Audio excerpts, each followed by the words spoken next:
Hello everyone and welcome to this week's episode of the Anthropodcast in a special Safari Week edition. We didn't actually intend to do this. By complete accident, we got up to the Safari Zone portion of our little challenge last week just in time for Safari Week. So, yeah, I guess we're doing it. Now, let's remember the rules of the run here, okay? So, bring this up. Oh, jeez. 1 second. Why did I have to get a security? Anyway, there we go. Okay, rules of the run. So, most of this isn't going to be relevant because we're stuck in the Safari Zone all day. The one thing that is important is that I can't look up anything on Bulbapedia except for looking up Pokemon availability for each route or area. So, look, we do actually have the Safari Zone page up. Do I have a Scyther yet? No, because I'm playing LeafGreen. There are no Scythers. I have no means to get it because I have no one to trade with. It's annoying. I do already have a Pinsir though. But no, as part of the rules of the run, we need to basically catch every Pokemon as we go.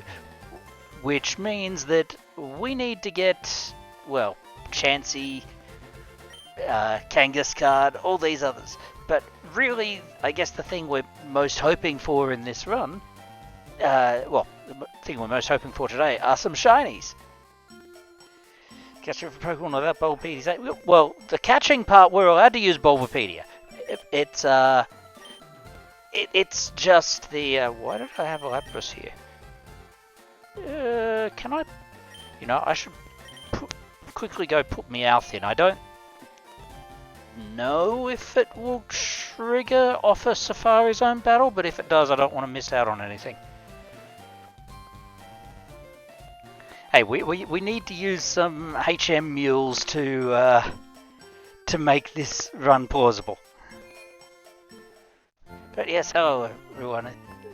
It's good to see a few new faces, or perhaps it's people who've been attending some of the Safari Week runs here on the channel who just haven't seen mine yet.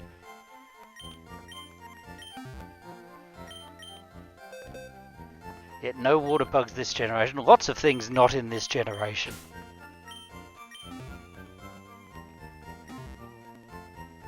I mean, we're basically using only the original Gen 1 bugs here.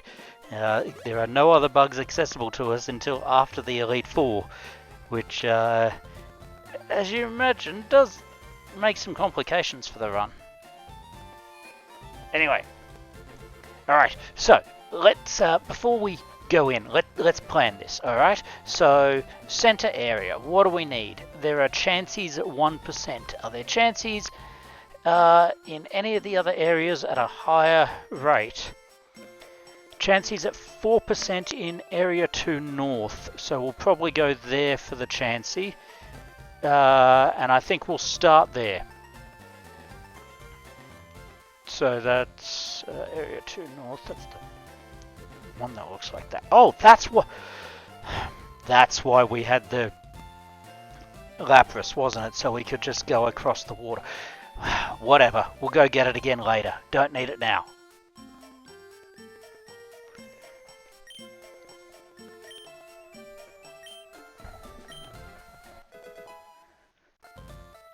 Of course, this means we won't have as many steps to use, but I mean, realistically, we're going to be spinning in place anyway, so not a big deal. So let's go and get to the Meowth. Not to Meowth, but to the correct region where get Chansey, and then we start spinning in place and hope that we get something useful. Because yes, we do already have Pinsir, so we don't need another. If we do get a shiny Pinsir though, that would make things a bit tougher. If we get a shiny Pinsir, I don't know what I would do. Would I have to replace the existing Mon in the party? Maybe.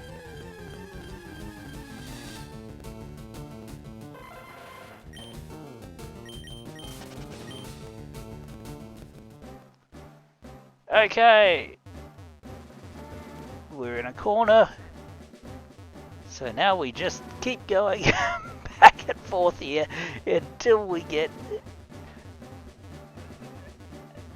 an encounter. Please tell me we can get an encounter. There we go. Never actually finished a photo. Oh, would game corner for a while. I mean, this is the first time that I have played Fire Red Leaf Green in English. So I bought my copy of Leaf Green in 2004 while I was living in Japan. So I have only played this game in Japanese. I do own an English copy of Fire Red, but I never actually played it. Like I bought it secondhand off my brother-in-law when he was getting rid of it. I was like, yeah, don't throw that out. I'll take it and put it in my collection. And yeah, never played it.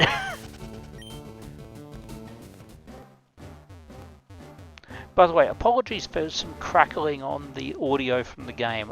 Some people mentioned that in a previous stream, and I've been looking into it, and I think I know what the cause of it is, but it's not something I could quickly resolve.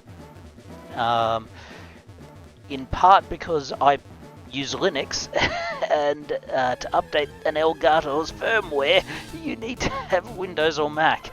So I either need to plug it into Kasumi's Mac, or I need to pull out my laptop and get that set up with the Elgato to do it. Yeah, I mean, it's clearly an issue with the Elgato card. I've been reading a few support things. Apparently it's a known issue. So it's not Microsoft, but you're right, Microsoft does suck. Ironically, the version of Linux I use, Bazite, I'm given to understand its lead developer actually works for Microsoft. So, oh well, but it's not like he's doing it for Microsoft or anything, and it is definitely a very beginner-friendly Linux distro.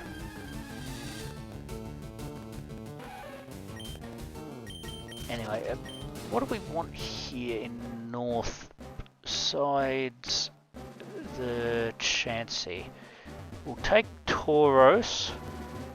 Okay, so Chansey and Tauros in this area I think are the only things we need for our run. If we get anything else, we'll take them. But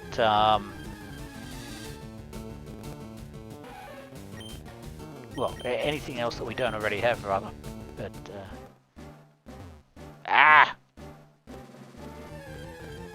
just gonna go back and forth, I think. Like to use up as few steps as possible.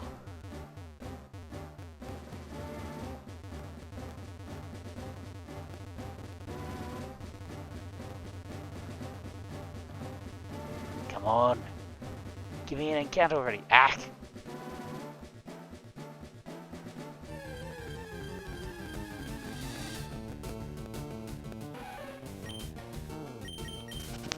Look, if you're gonna buy Microsoft branded anything, get toilet paper.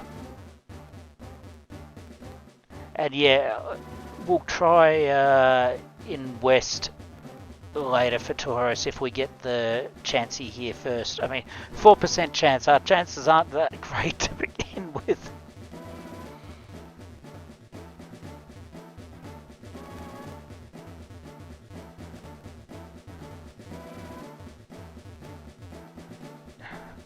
Is there a problem with going against the edge here?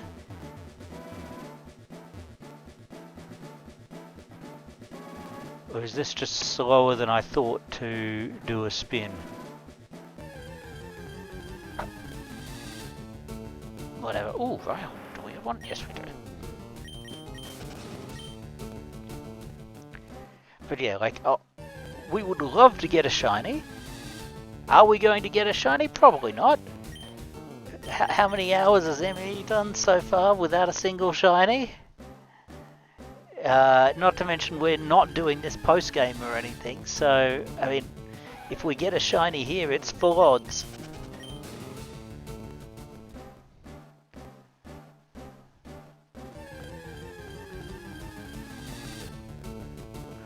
So you're going to have to keep me sane during this one. Well, for her.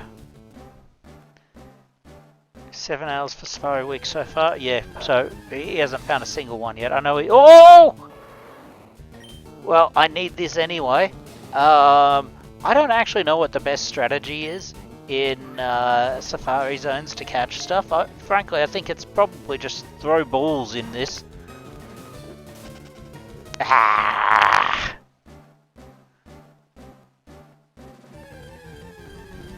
Yeah, you're going to have to tell me, by the way, what should I do to catch these Pokemon? Should I throw the bait, or should I just throw a rock, or just throw balls? Like,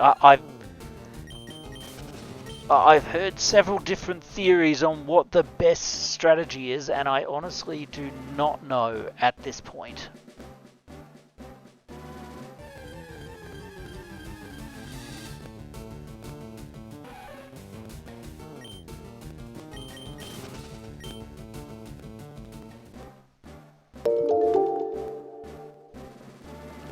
Oh, welcome there, Riku Cure.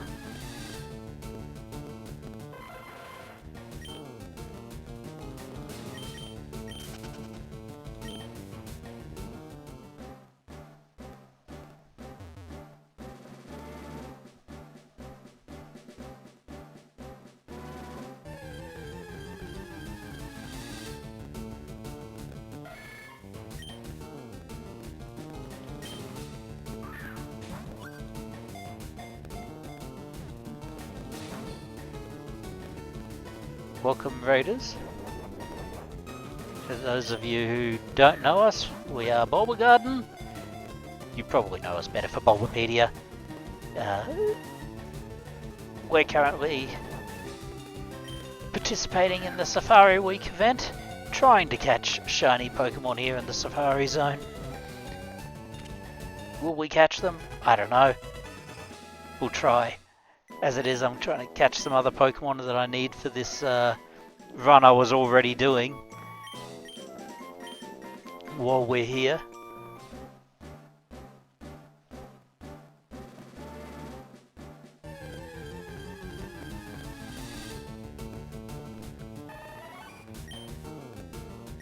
Well, we haven't gotten a single shiny at this point.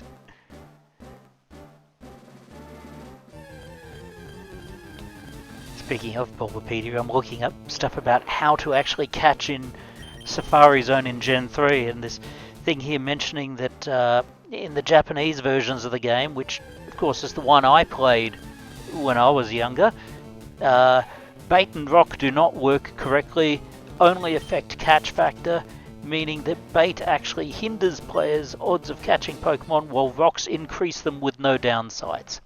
So in other words, in Japanese version, just throw rocks and you'll be more likely to catch the Pokemon.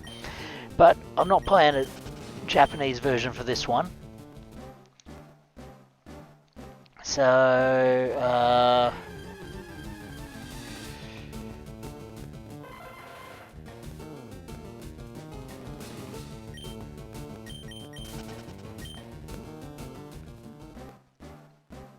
restriction causes a Pokemon's catch factor to be a minimum of 3 after base. Throwing causes Chansey's catch rate to be increased from 25 to 38 after throwing bait. Okay, so if we do run into Chansey, we do actually throw a bait.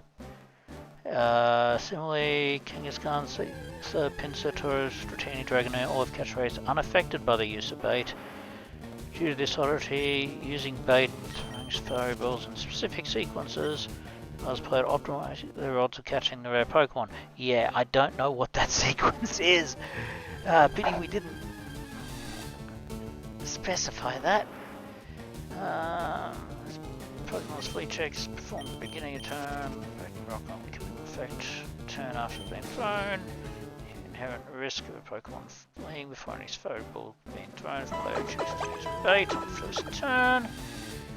Only have one Safari ball. Penalty of rock turn before using it effectively ignored. If the Safari game ending on the turn would come into effect. What was that? That was a hydrate. Okay, I actually brought my water up here. So, 1 second. I mean, raiders can stay as long as they like, as far as I'm concerned. Please, join us. Enjoy the show. Such as it is. I know it's not particularly... when it's just spinning around on the spot, isn't it? Trying to get shinies. But hey, I mean... Come for the Safari Week. Stay for the conversation with the guy who's been part of the Pokemon fandom for, let's be honest, longer than most fans today have probably been alive.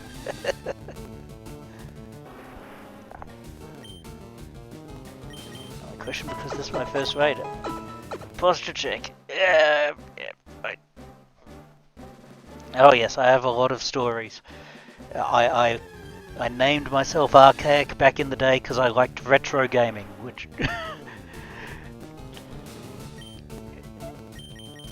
and, well, I've just grown into the name over the 27 years I've been in the online fandom.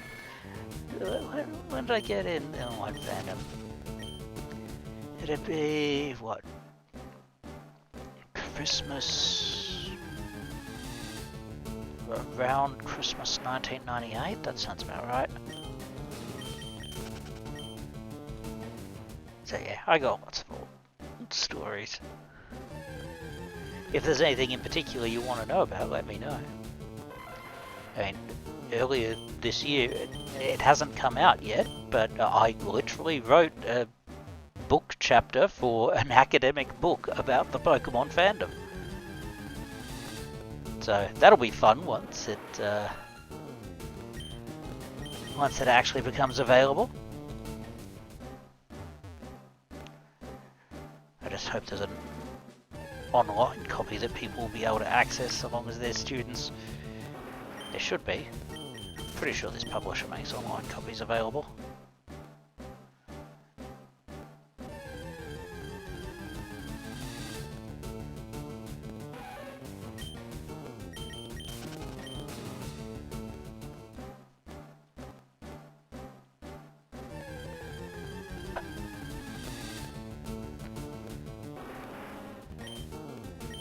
So long as I don't accidentally run from a shiny or something. Like, I can deal with losing a shiny, like, I'll scream, no, it'll be clipped. Oh, thank you very much for the follow, Darkrai.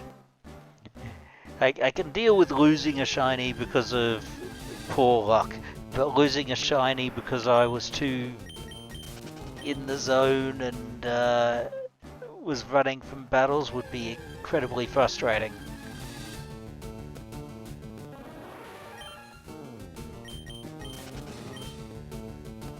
Yeah, I might have to adjust that trigger. You're right, Snowy. And after all this time, I'm just glad to actually have sound effects working. I can adjust volume later, but we did have some problems with them for quite a while, so hey, at least it's going.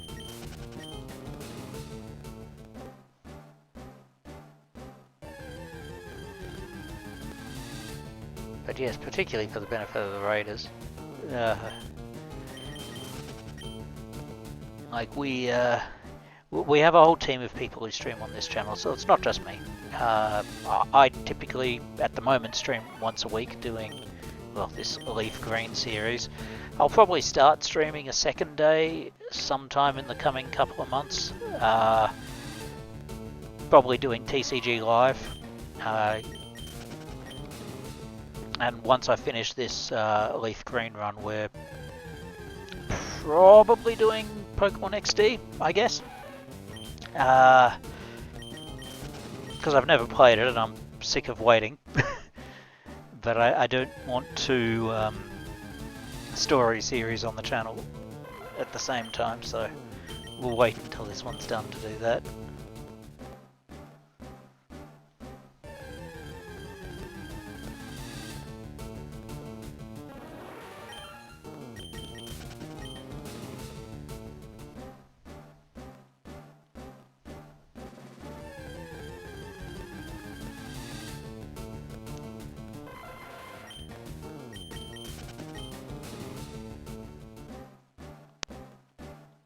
Hopefully whatever shiny I get is something that I can actually use for this run, as opposed to just leaving it in a box and forgetting about it.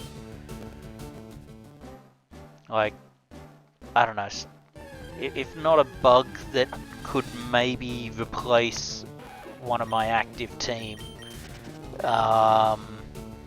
something that would be useful as an HM mule, I guess I'd accept. It kind of feels a bit sad to turn a shiny into an HM move.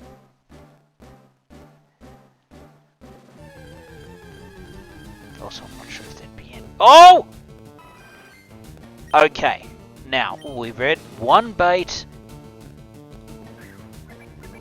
It's not. Ah! Oh well. It might not have been shiny, but we needed one of those. Dang it.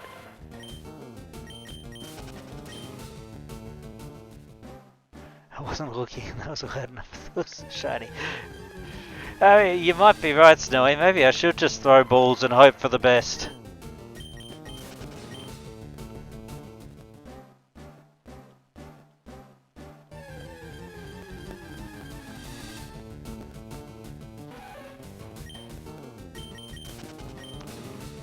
I should probably ask ME how he does his counters.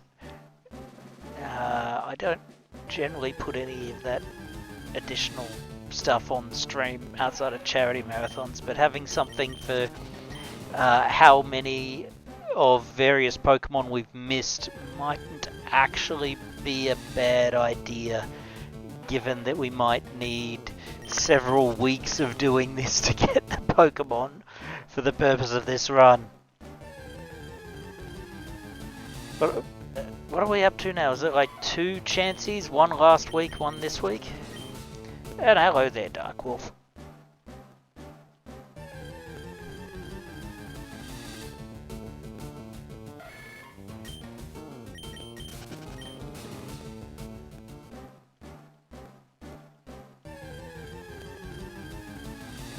Chansey Tours getting base flavor at 45%. Geez, so maybe I should just throw the balls and hope. Even if I can get a vastly increased catch rate. So like, what is it? I can... One bait increases Chansey's catch rate from 25 to 38. Because of the restriction on catch factor. Use a text object to do an on-screen counter. Yeah, but I don't want to... Like, I need something that can... I don't know, just needs a single button to do. To increment the number. Rather than, you know, having to type it every single time. I mean, I guess if I'm only tracking specific Pokemon and not, like, every encounter, it's probably not a big deal. I will need someone to check my numbers though, because I don't remember how many of Chansey, Tauros and Kangaskhan I saw and failed to catch in the first week. Well, I shouldn't say first week, last week. We didn't spend the whole week in Safari Zone, did we?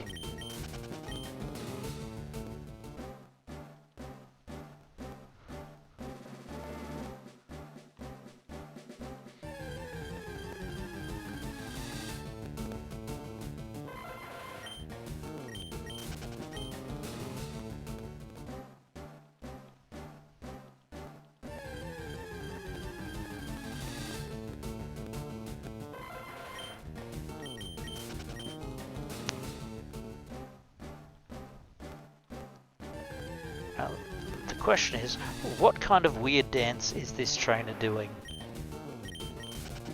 as I do this?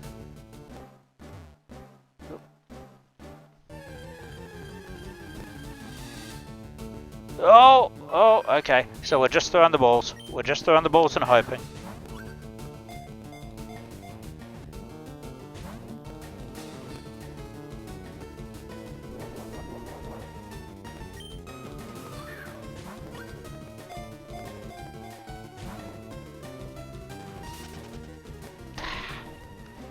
Oh well, that's too chancy today.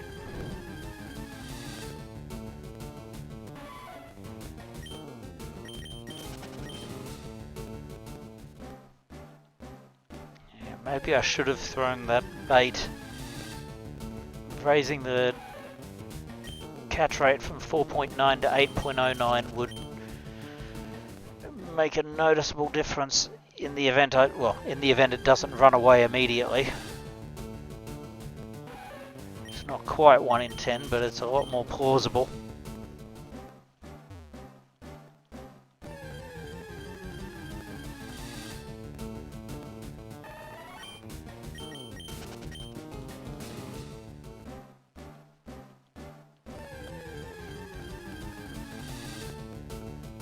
I have to admit, like, my luck for full odds shinies after Gen 2 was horrible. Like, I never did shiny hunting. That was not something I ever really did.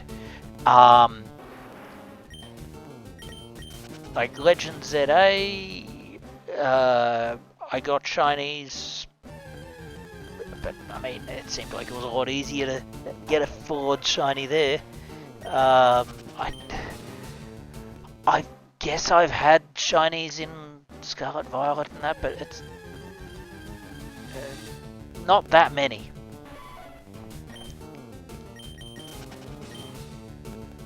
And I honestly cannot remember catching a single shiny between Gen 3 and like Gen 7.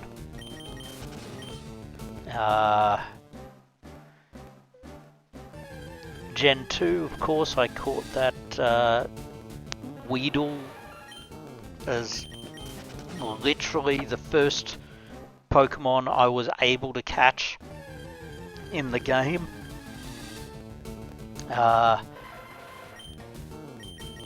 And well, I was already planning to do a bug only run, so you can imagine how that felt at the time.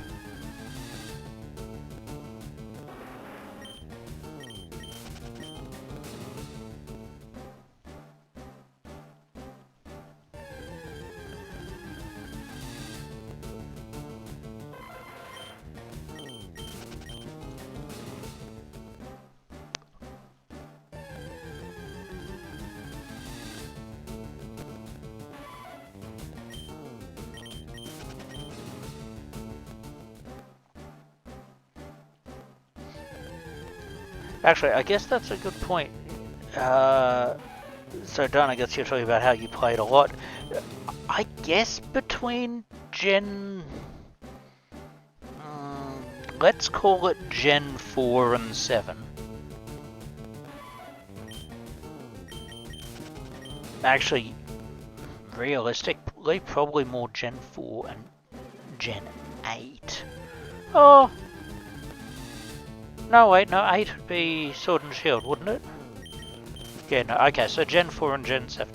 Between Gen 4 and Gen 7, I would finish the main story. Oh!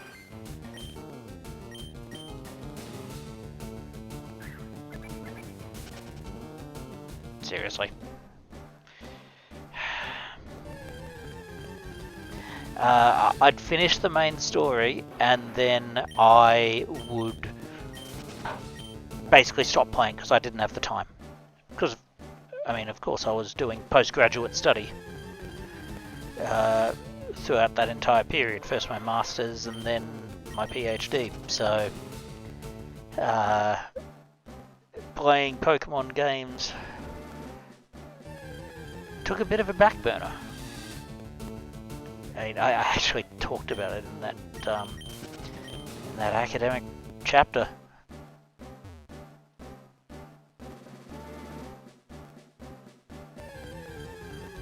Yeah, turn 1 has the normal flu rate. So realistically that means that it was going to flee from me if the ball failed anyway. So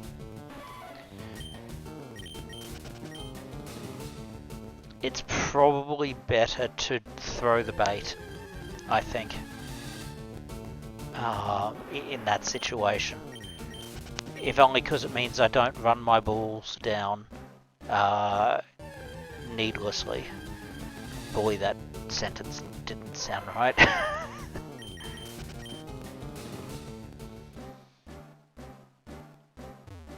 Yeah.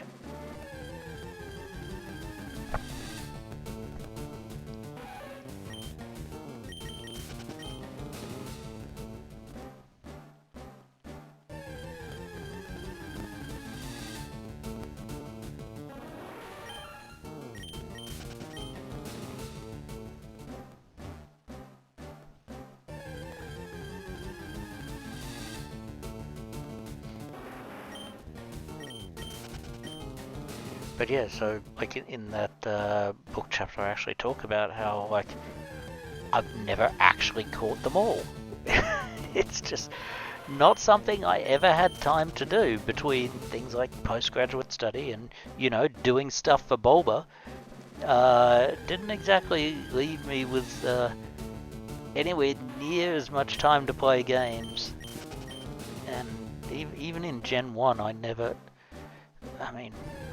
I played Gen 1 a lot, but I never caught them all in Gen 1 because I'd always restart the game and do some sort of challenge run. So...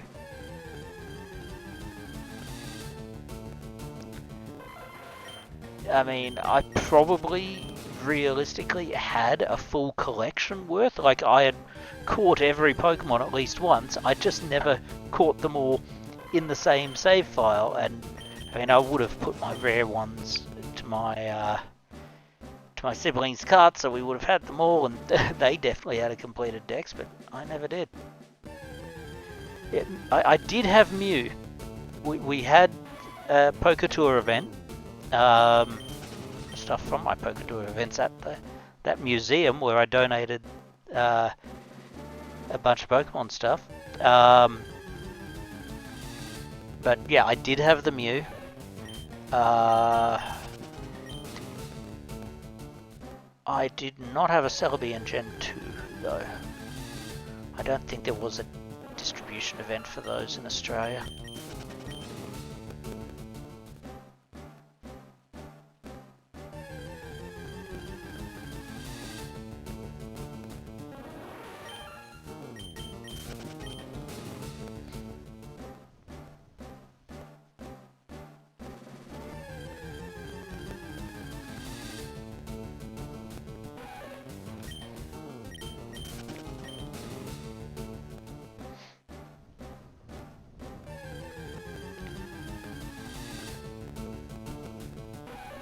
I think if I want to finish the National Pokédex at some point, like maybe the next time I try will be Wind and Waves. Like I can make it as part of a stream series or something after I've finished the main story or whatever, and just do that as a reason to keep playing, but by having like stream stuff that would encourage me to do it, because I mean a lot of that sort of stuff, I have to admit, like, if I was going to do it in my personal life, I would. Because I'd have other games I want to play as well. And it's just like, I could keep catching things, or I could play something else from my gigantic pile of shame. But if I'm streaming, it's a different story.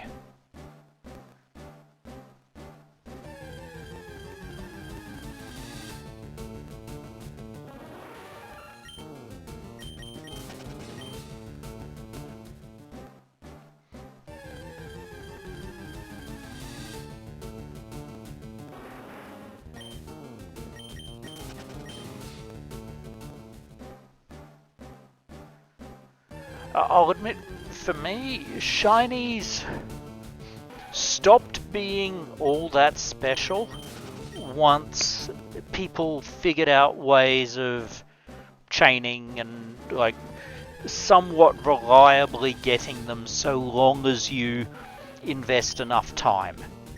And at that point it was like, well, then what's special about them? Like, to me, a full odd shiny's special. But if you're just grinding for it, it's like, eh.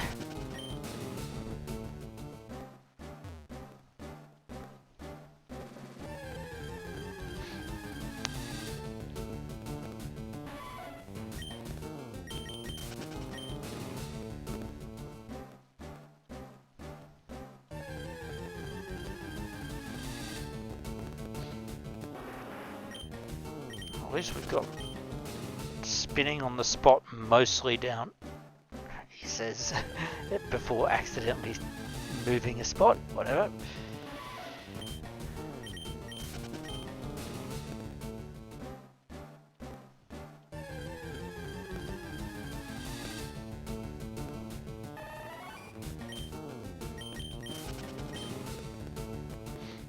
Rare but obtainable without having to do anything special, so that they're still a special treat,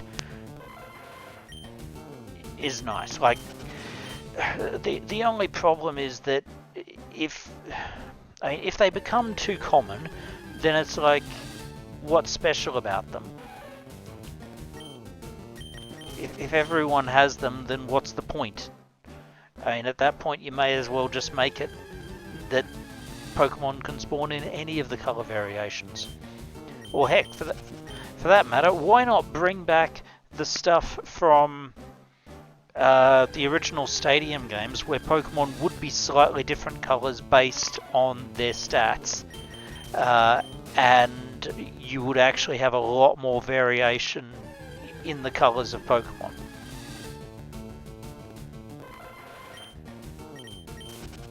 But yes, the original rates were low enough that if not for screenshots, many people would have not believed shinies existed. And even then, I think back in the day there were people who, like, quite honestly thought that they were being lied to, that it wasn't real. Well, until they got to the Red Gyarados, obviously. That was about the only thing. Like, I certainly didn't know what shinies were when I caught my Weedle. I was like, what the heck is this? I don't remember this, because of course you have to remember here, I was primarily an anime fan. I hadn't followed all the game stuff. I'm pretty sure we should have known, but it wasn't something I recall being aware of. Oh, here we go. Bait. Don't run away, please. Yes. Ball.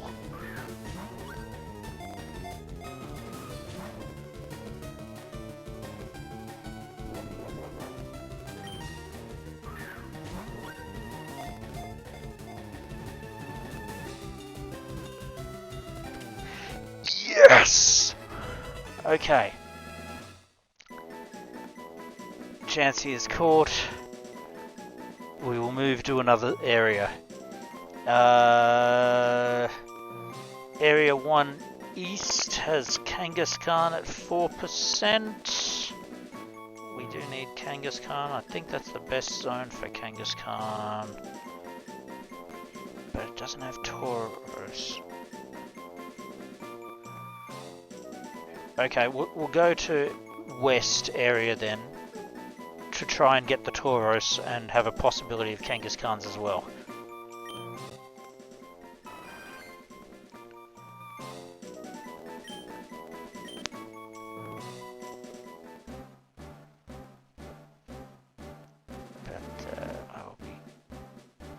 Satisfied with that. Let me see. I might have to go get the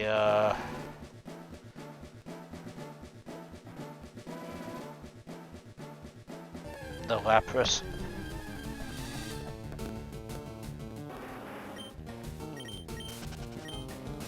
Because yeah, I don't think. Actually, we can check this. Yeah, it doesn't look like the Meowth is going to count a catch, will it? It'll only count battles. So we get the Lapras, we can surf over, it'll save some time trying to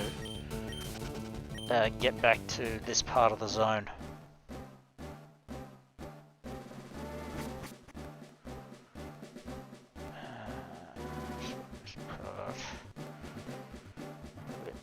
Oh no. No, that doesn't work. I need to be... Oh. Cripes. I completely used the wrong exit.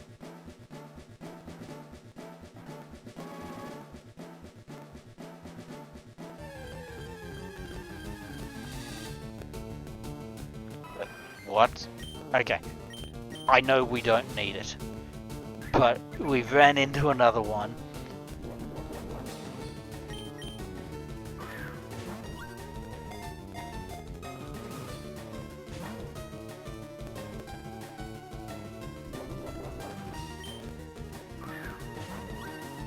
No, Slowpoke cross surfing, yeah, so we definitely do need to do that.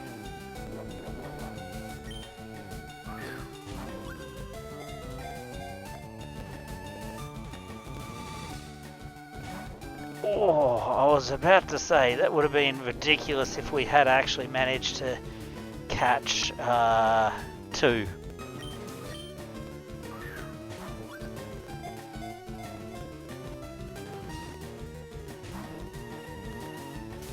No, now it's fine. Oh well. So wasted a whole bunch of balls for nothing. Well, not for nothing. It would have been amazing if we had actually managed to catch 2 chances completely by accident.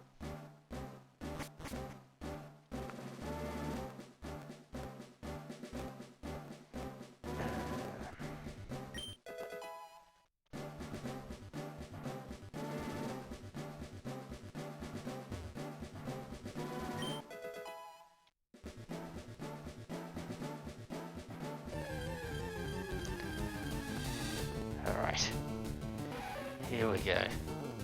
For Tauros and maybe Kangaskhan if we're incredibly lucky.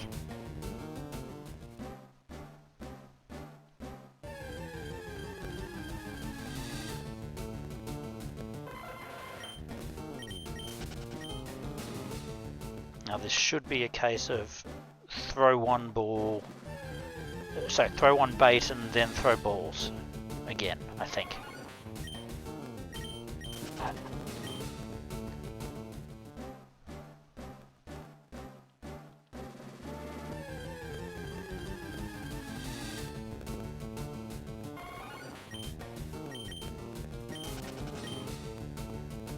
It'd be amusing if we got ourselves a shiny Venonat or Venomoth here.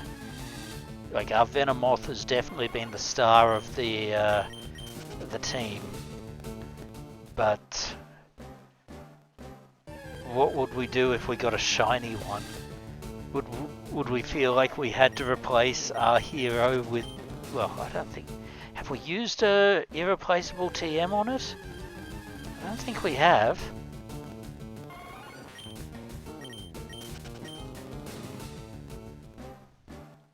we've only used TMs that you can buy, so it's not like we couldn't do it, but it would be... It would feel wrong to replace that Hero Venomoth, wouldn't it?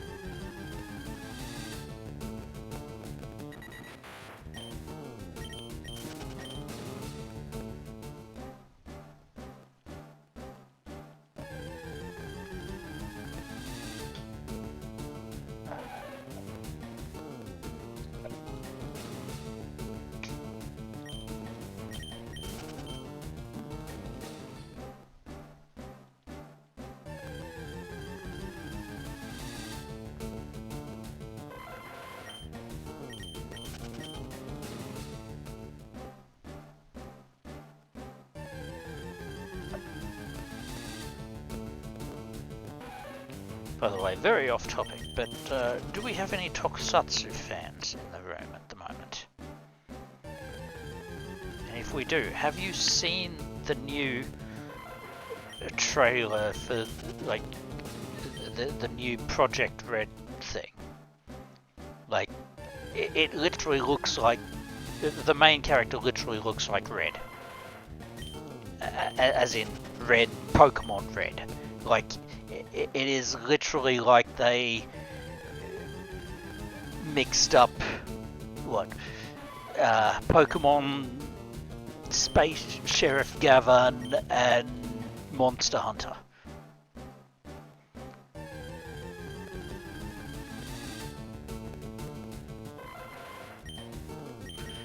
I do not have a pick on me. I wonder if I can...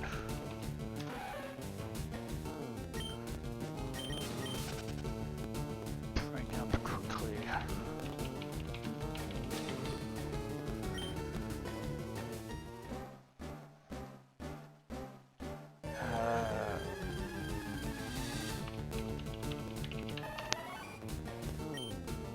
If you do a YouTube search for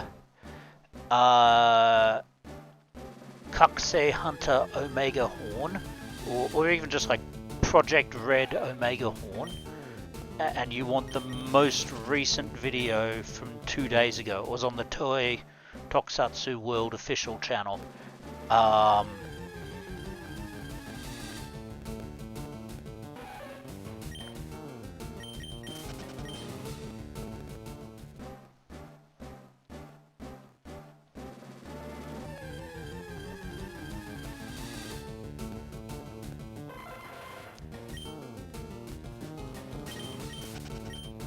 I mean, maybe towards the end of the stream I'll pull an image up if I can, but like, seriously, you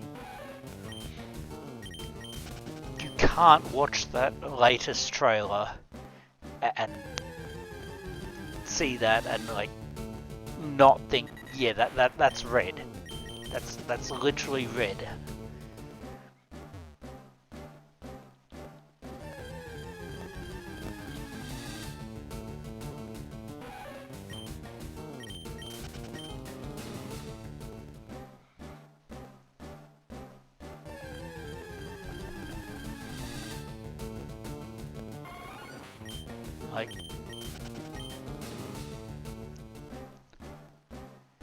Like, I don't watch a lot of Tokusatsu these days. I mean, I have been watching Kamen Rider Zs, but the last Sentai I watched was many years ago.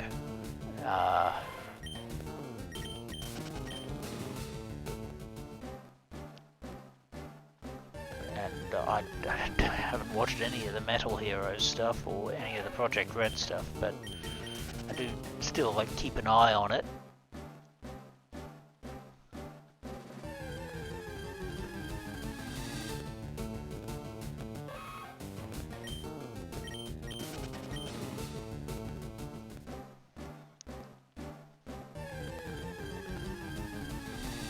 I'm trying to remember what the last Sentai I seriously watched was. Surely it was after Tokyuja.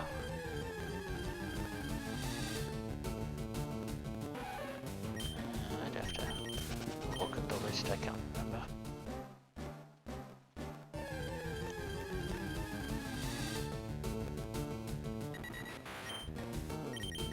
Oops. Did not mean to throw a rock, but whatever.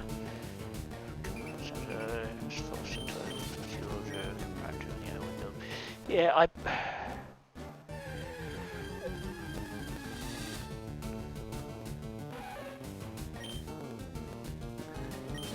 Tokuja, like, the villains were very stylish. And having the voice actor who did the voice of Lelouch from Code Geass as one of the main villains was excellent. Actually, they had him again for Kamen Rider Zets recently.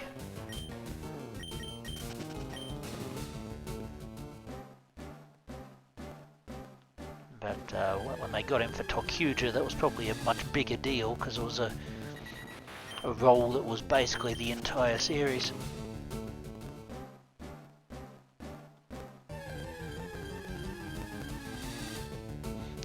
Tokuja was definitely one of those series that like followed the rule of the Sentai with the silly motifs having the most serious storylines. That's it. Yeah, the one with the Plague Doctor mask and the top hat.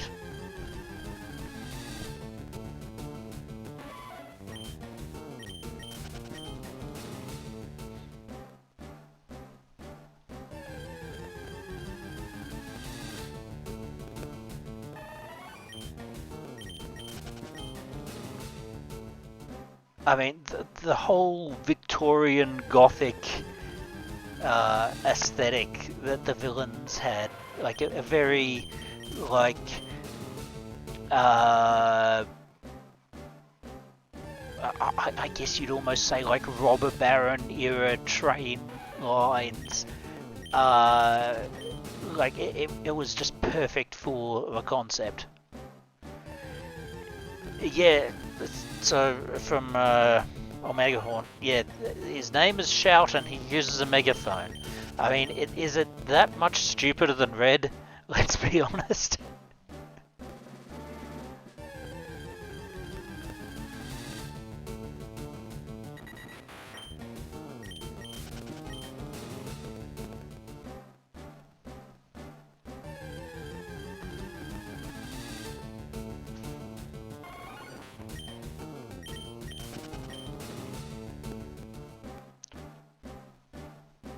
I mean,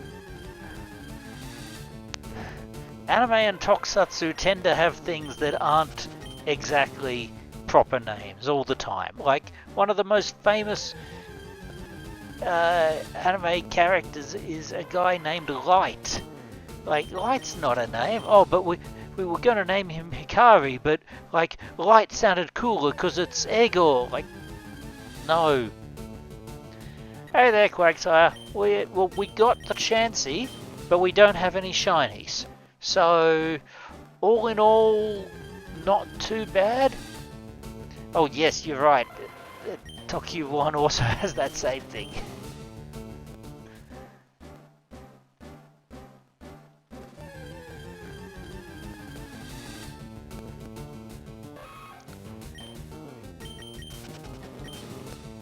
Right. I mean, if it's written in katakana, it's clearly intended to mean light. So,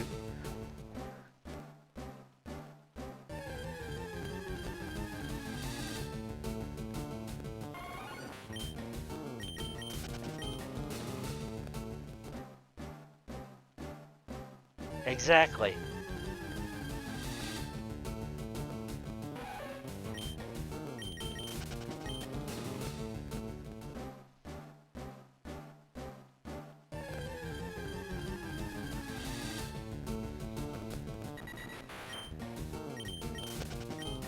You know, it's a little surprising in retrospect that we haven't had someone attempt to make a Pokemon-themed Tokusatsu. I mean, I guess in a way we have with the Pokemon Rebirth manga. What was it? Burst and Rebirth? Or I can't remember. I honestly didn't read it, but all I know was, yeah, where what people transformed into like these anthropomorphic Pokemon kind of deals.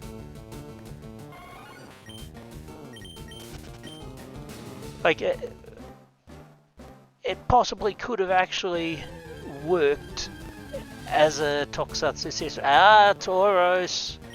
Okay, bait once, and then we throw balls, and it's flat.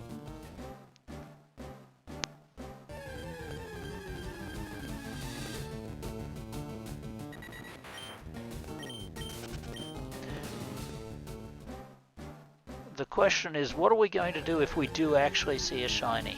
Do we throw the bait and hope, or do we just throw balls? I guess it's more likely to stay if we throw the bait, and the chance of catching it on the first go is so minuscule that we may as well increase our odds, but who should pick a god and throw? Oh, Arceus, please let me catch this.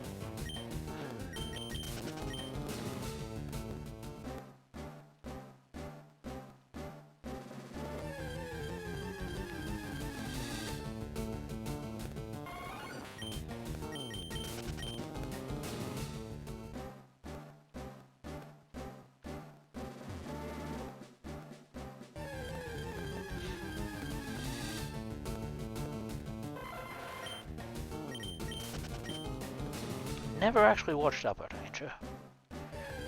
We are essentially hunting for shinies. I mean, so, long story short, we are doing, well, we have two overlapping things happening right now.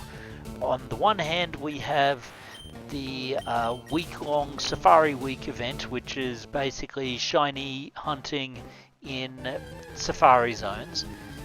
And on the other hand, we have this continuing run of LeafGreen that I'm doing, where, well, the main gimmick of that is that we're a bug-only run. We do have a sub-gimmick that we are trying to catch every single species that we can. So we do still have to catch a lot of Safari species that we basically can't get anywhere else.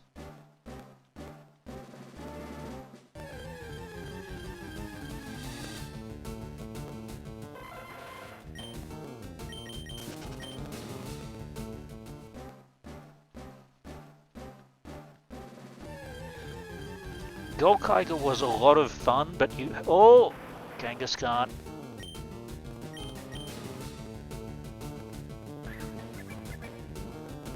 Eating, thank you.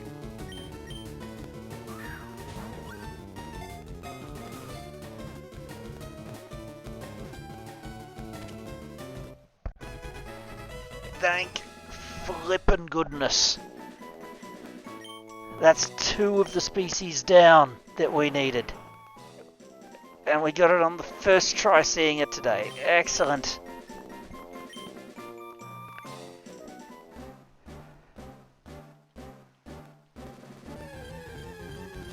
Okay, still need the Tauros. Still searching for any shinies.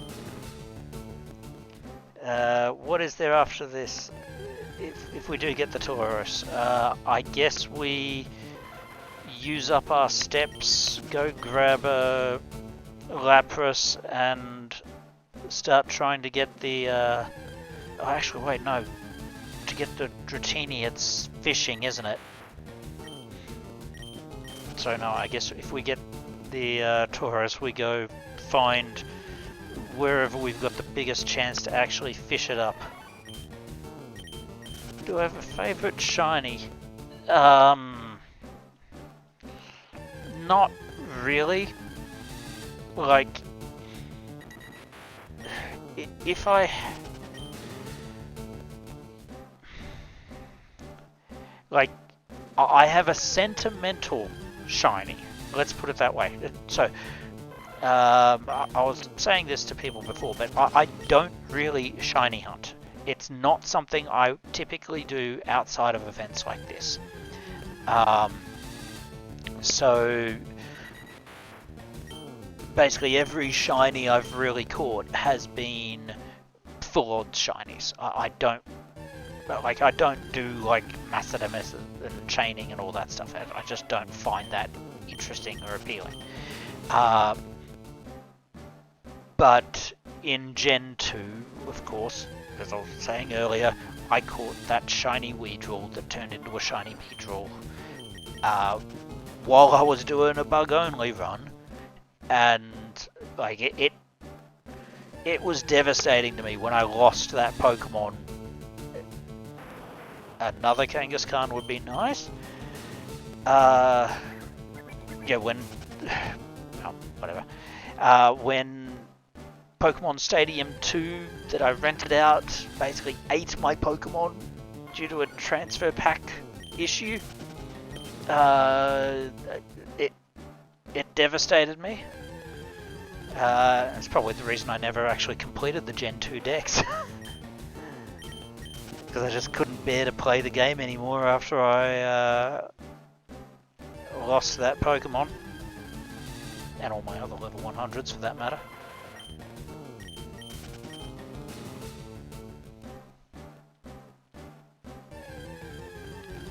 But, I mean, what else?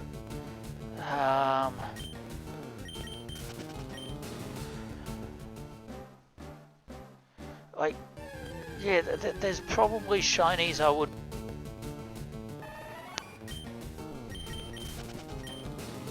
I know, because I don't actively search for shinies typically, I don't even really know what shiny colours are for most Pokemon, outside of the ones that you would, like, see far too frequently because people do art for them exceptionally frequently. Like, I mean, I know what the routes lines shinies look like, because of course everyone loves drawing those, and especially the shiny Mega Gardevoir, but I certainly have no idea what the legendary and mythical shinies look like. I know Lucario's only because of the anime, and I hate it.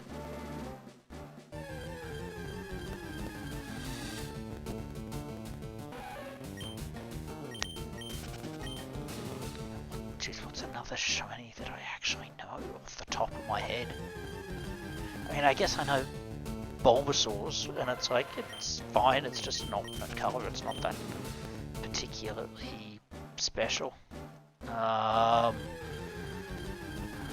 What else do I know? Oh, wait, Doris. Alright. Start eating. Alright, it's eating. Excellent. Balls.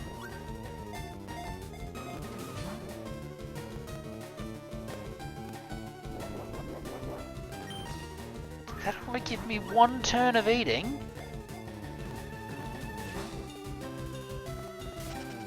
Ah, humbug! Humbug! It only just occurred to me how perfect that line is for this run. Humbug!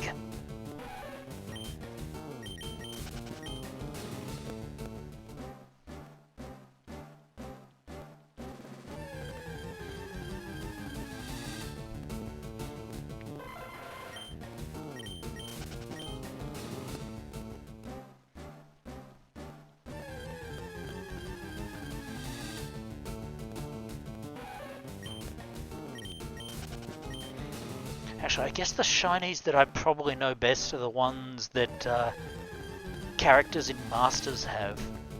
Just because I've seen them more frequently playing that game.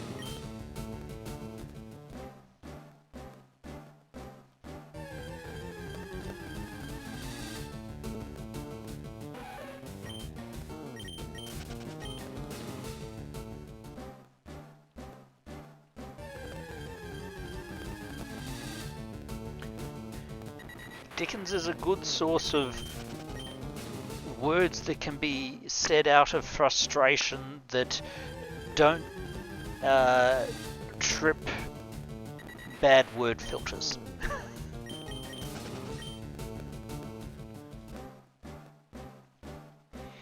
Also,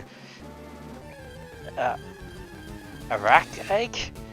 There are no spider Pokemon in this game, at least not yet. Post Elite Four there might be. Maybe that's what we'll call Spinarak Ariados. We can get one of them in this game, right?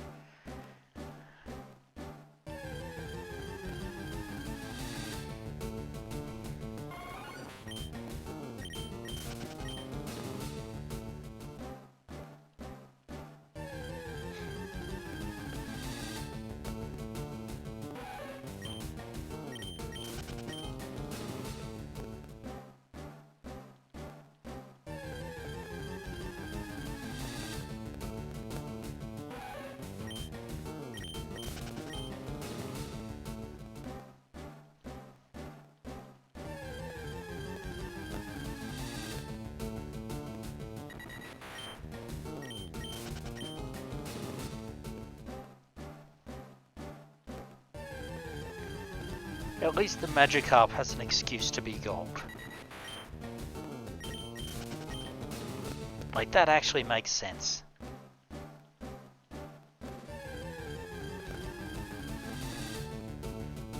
I guess a lot of the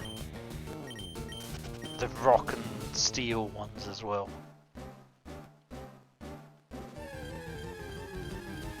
Red Gyarados is a downgrade over gold Magikarp.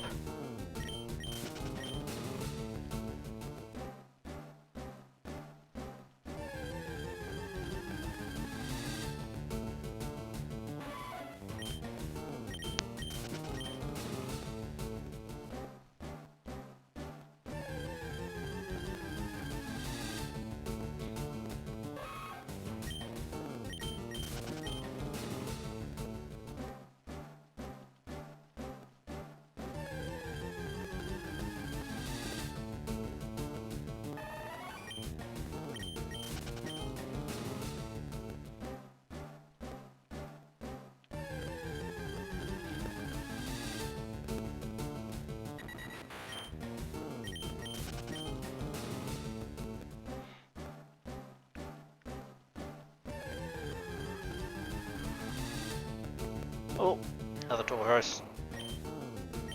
Bait.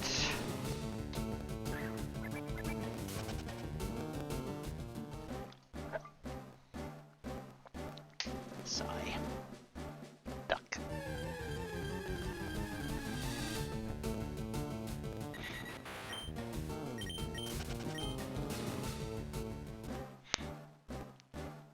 Now what I want to know is...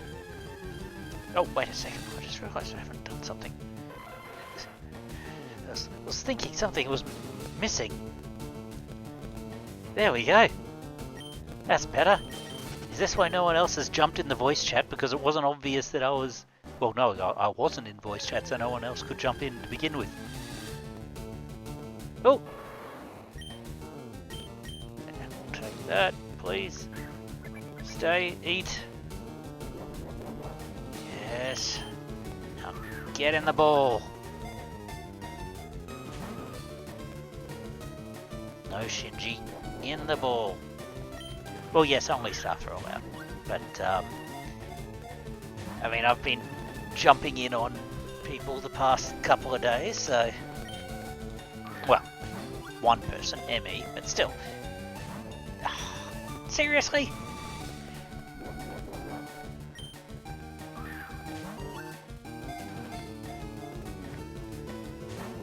Ah. Okay, we're going to throw another bait. And it fled.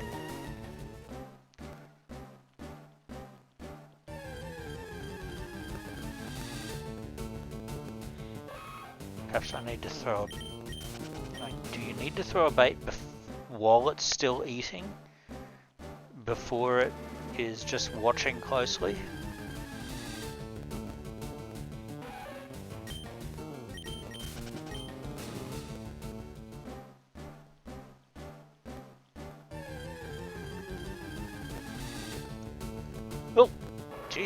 getting good odds on these Toros at the moment.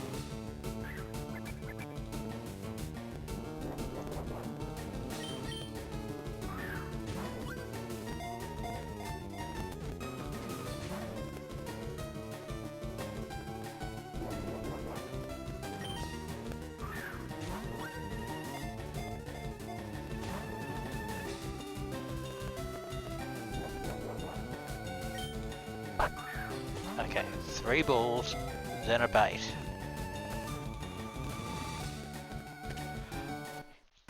Yes! We got it! Jeez, we're actually making good time on this. Right, so what do we still need to catch? Besides obviously staying around trying to get a shiny. We've got the Chansey, we've got the Kangaskhan, we've got the Tauros, it's just the Dratini and Dragonair, right? And Dragonair is only a 1, so not much we can do about that, but we'll at least get the Dratini quickly.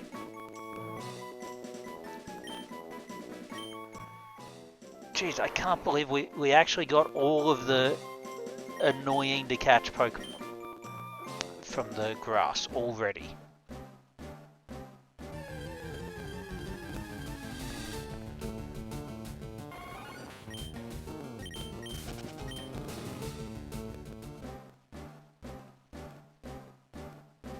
I can use this water. Yes, I can.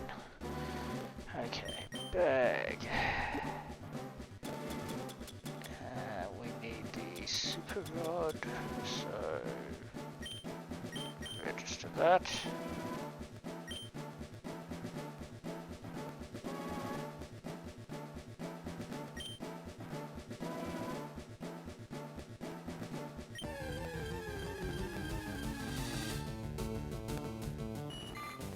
Well, I guess any Pokemon we don't have get a ball. We can probably catch some of these outside the zone, but we may as well catch them while we're here.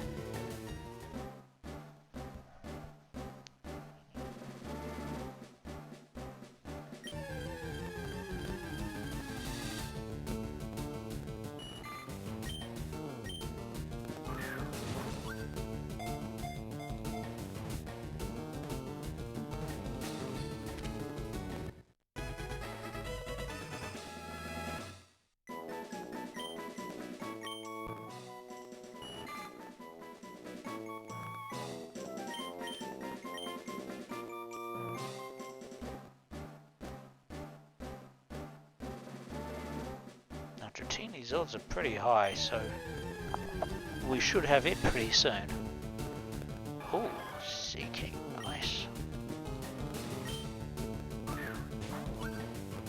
Oh wait, it's 40% odds. Just Seeking, who cares? Well, to catch it, but to see it, rather.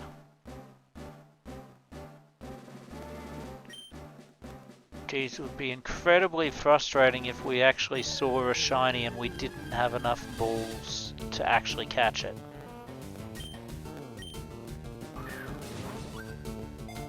That's 4% Slowpoke. Straight in the ball.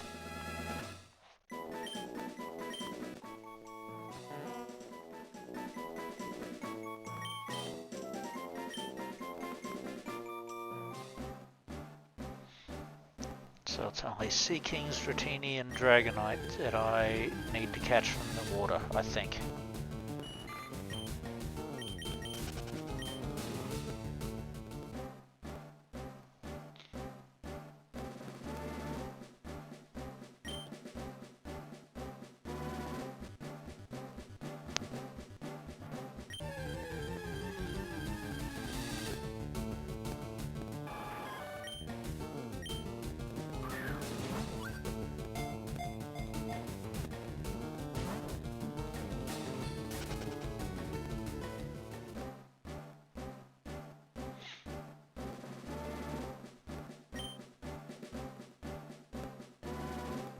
I have to admit, this is going better than I thought it would. Like, we still haven't seen any shinies, obviously. But, I was afraid we would need to spend, like, weeks here in the Safari Zone. Weeks worth of streams to get the Tauros, Kangaskhan, and Chansey.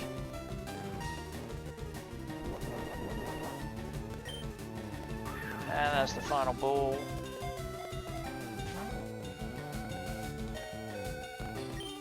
Game over. Alright, let's go get that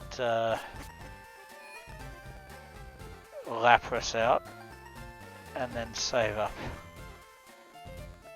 so that we don't lose any of these Pokemon we've caught.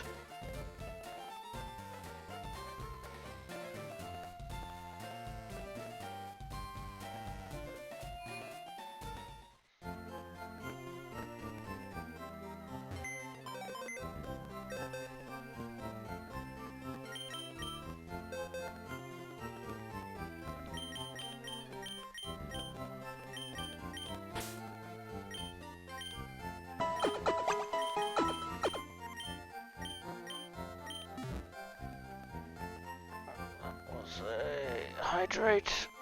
Okay, we've got the water right here.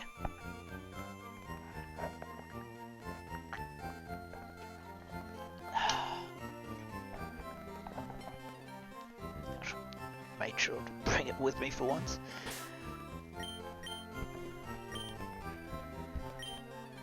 And we do have Surf on the Lapras, right? Good.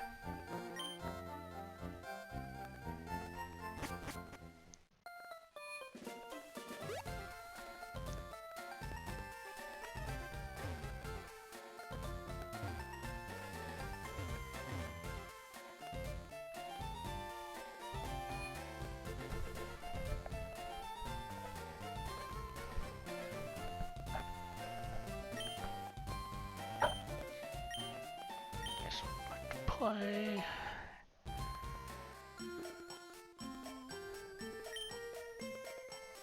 Now, we may as well stay in,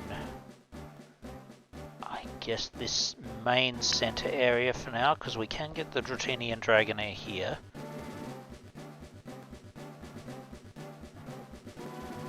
And later on, if we have to spin around,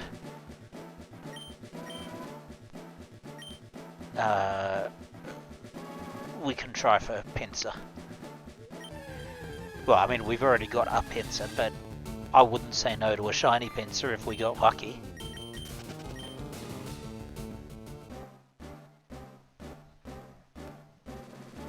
It's probably the fanciest bug Pokemon we could get in this zone, seeing that we don't have access to Scythers.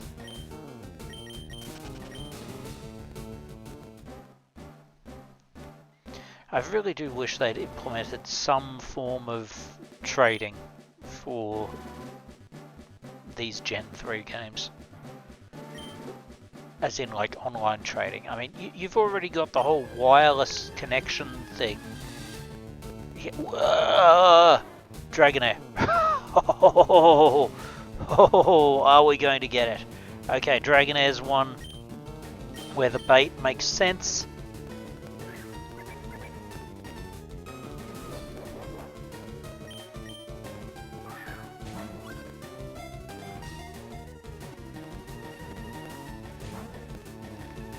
It's kind of... Oh, Jesus, watch it carefully so I can throw another bait then.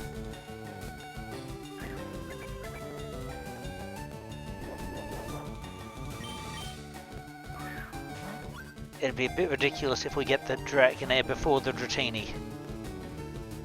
Jeez, the bait wears off quickly.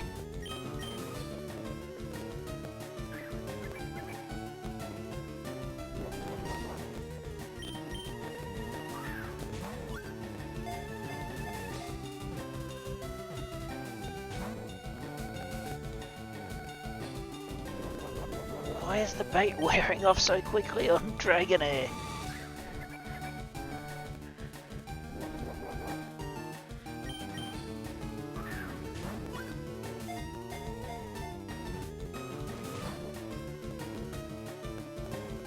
Oh, it's eating again.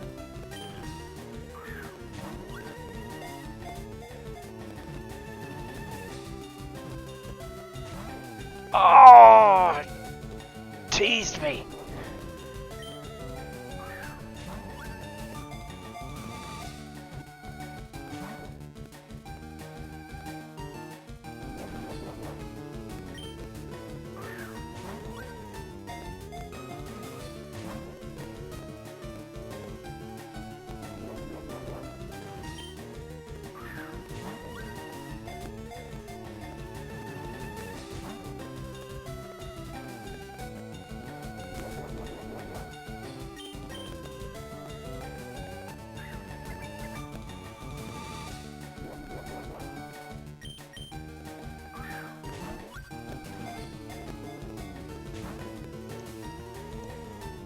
It's certainly eating all my balls at this rate.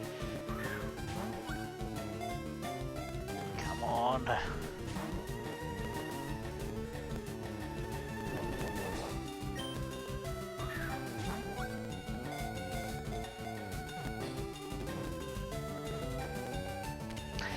Yes!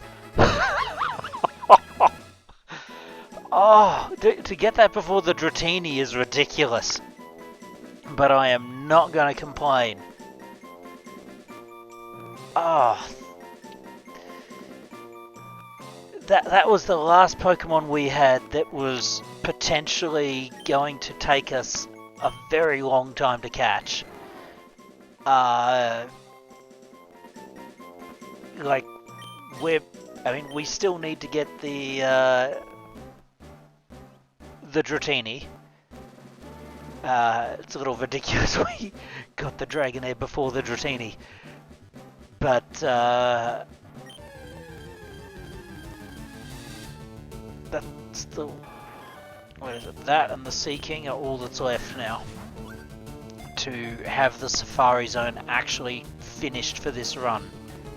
I mean, obviously we'll continue in the Safari Zone for the rest of this episode because of the whole Safari Week special thing, but with any luck we won't need to do multiple weeks of Safari Zone. That's unexpected but a great relief.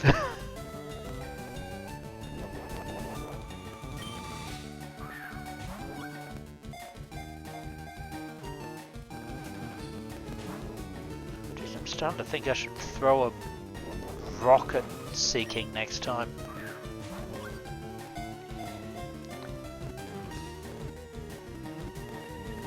Not again. Certainly going through our balls quickly though. Whatever.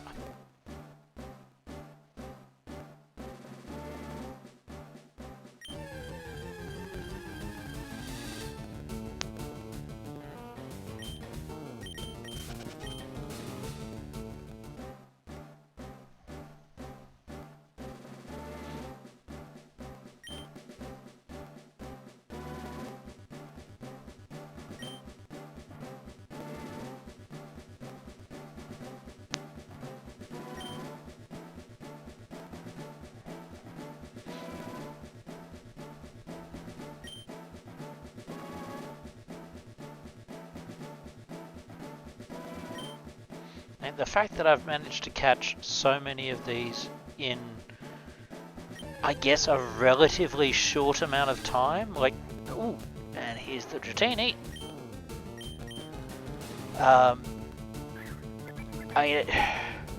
I can't remember what the catch chances and everything were in Gen 1, I'd have to double check what they were, but it kind of goes it goes a bit of the way to explaining why I didn't think this was such a gigantic burden back in Gen 1.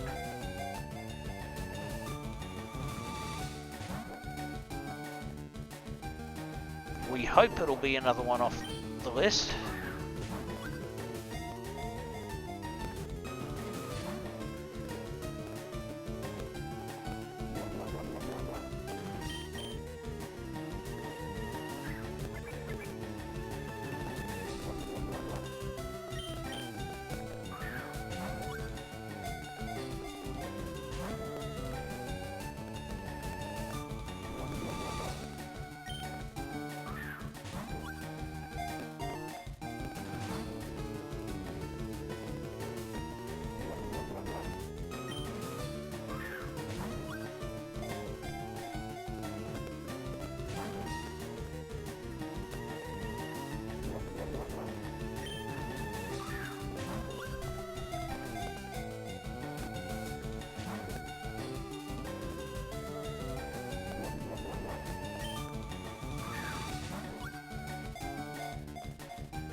Ah!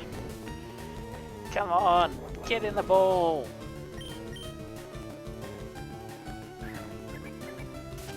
Ah, humbug.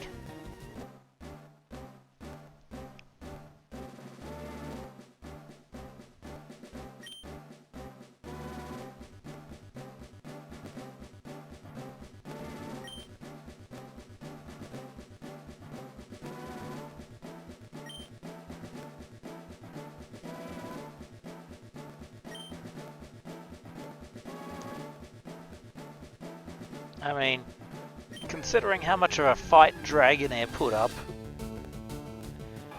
it's not a surprise that Dratini's going to put up a bit of a fight as well.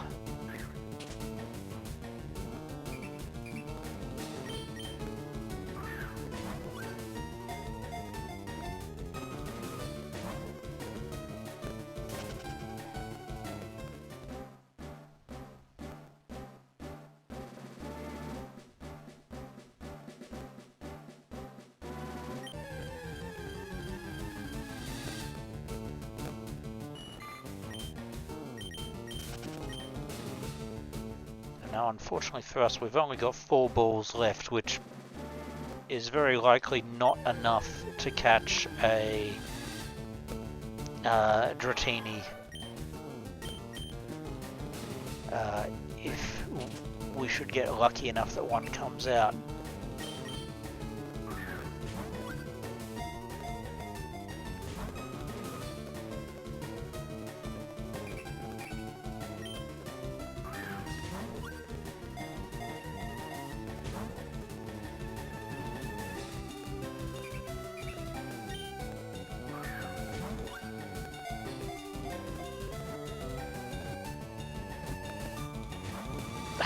Come on!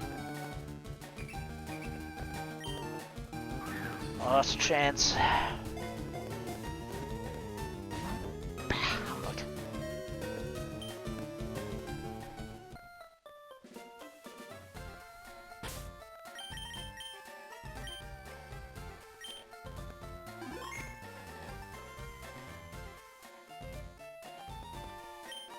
It's a good thing we've got plenty of money saved up.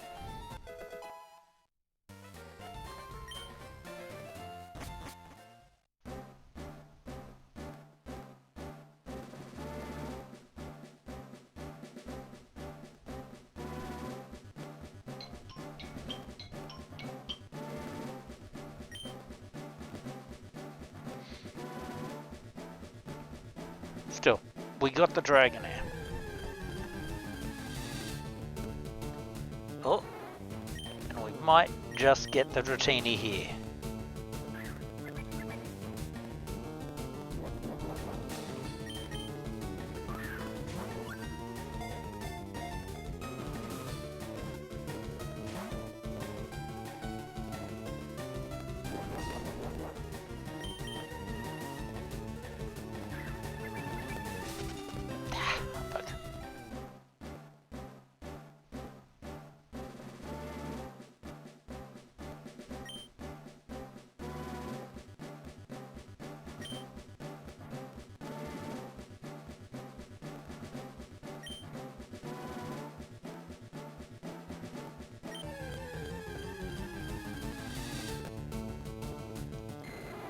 Oh, we've got to try. It'd be ridiculous if we managed to get a second. We've got to try. We can't not if it just appears in front of us like that.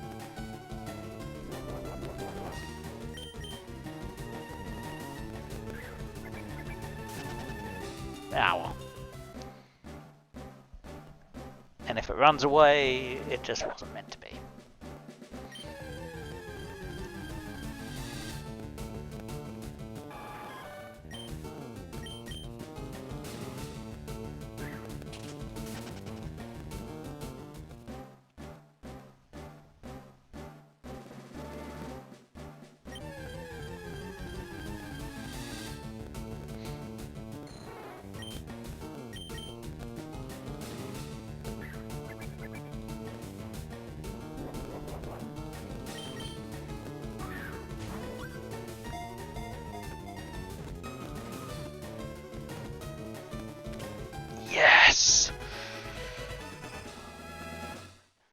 So of all Pokemon,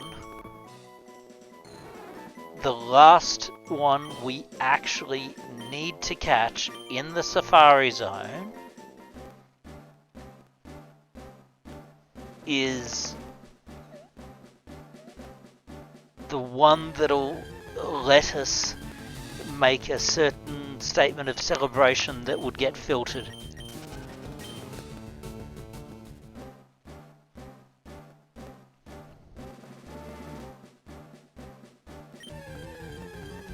Exactly.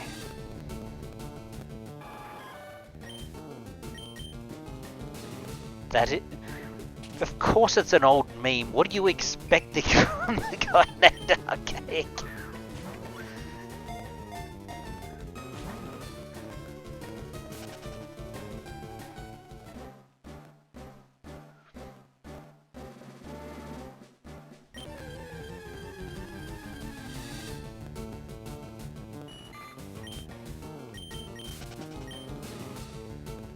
Actually, this, and if you allow me to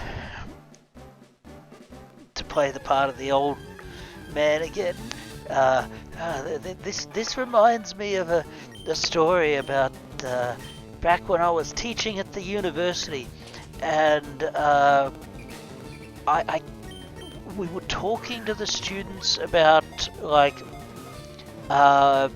the internet and like how people communicated in the internet, and we got talking to like about memes and so forth, and how like these could even transcend languages, and people would recognize the meanings just from the images and so forth, and we got really philosophical about it, and there were mentions of like the Star Trek The Next Generation episode Darmok, like Shaka When the Walls Fell, like if you know the episode I'm talking about, like for those who don't, it was like they'd run into a species whose language was entirely like based on stories from their past and so forth, but essentially that, and effectively they were communicating through memes. It's just all their memes had a historical context for their species, but it was like, yeah, what's really all that different between memes and something like that? It's a shared understanding of a concept that communicates something that can be completely separate to what's actually being pictured, but is still understood. Like the literal meaning is not necessarily the understood meaning.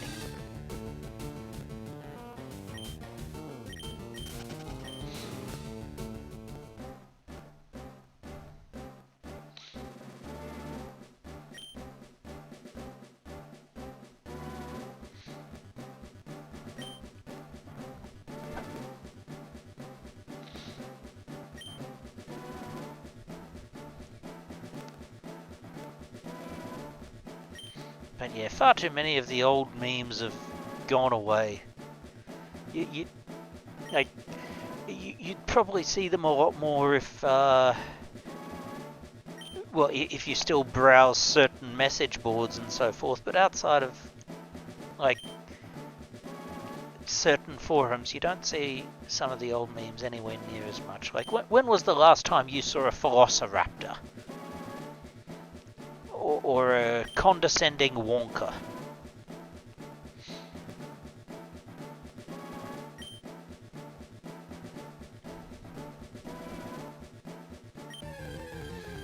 And about the only one you see a decent amount of that's that old is Shocked Pikachu. All your base that belonged to us was a meme image, but did people ever really use it to communicate ideas?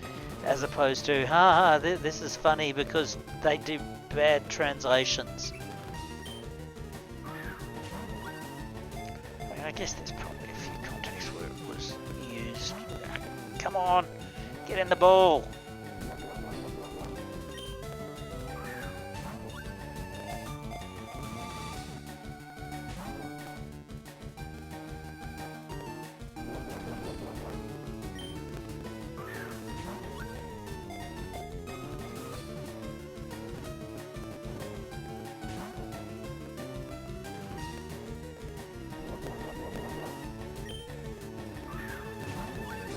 Yep, that's the episode Poker Delta.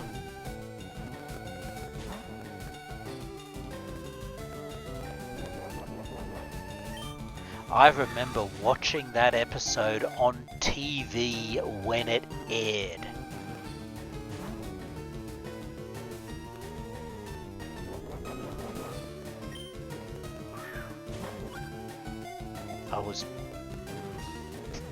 Would have been in my single digits. And it probably confused the heck out of me.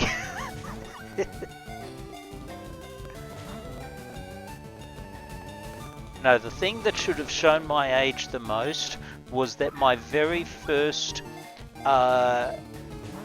video game console was an Atari 2600, and my first video game was Ghostbusters for the Atari 2600.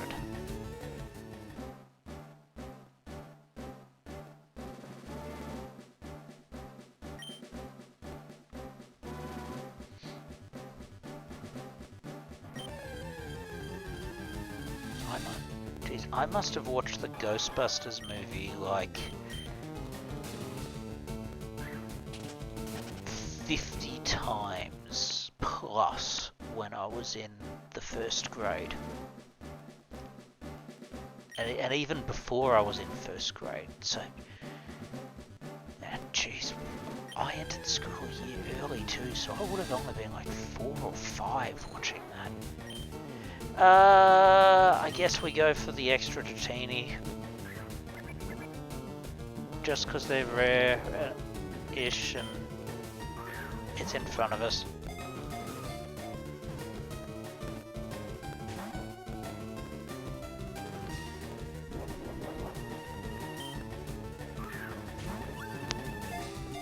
I still actually have my Atari games.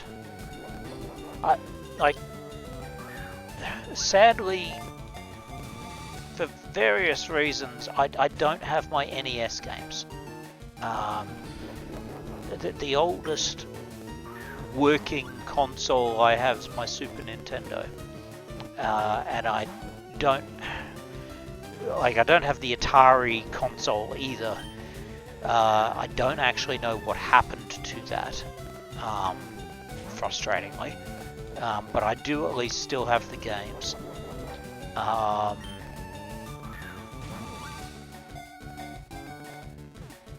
I'd love to get my NES game. Well, obviously there's no way to get the exact games that I had, but I would have loved to have gotten them back.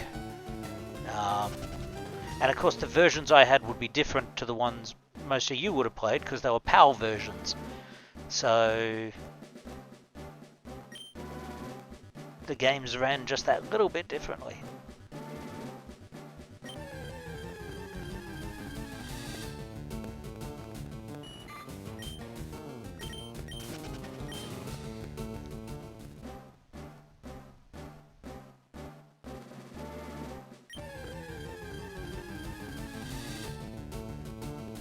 And by the way, you weren't missing anything when it came to the Ghostbusters game. It wasn't very good.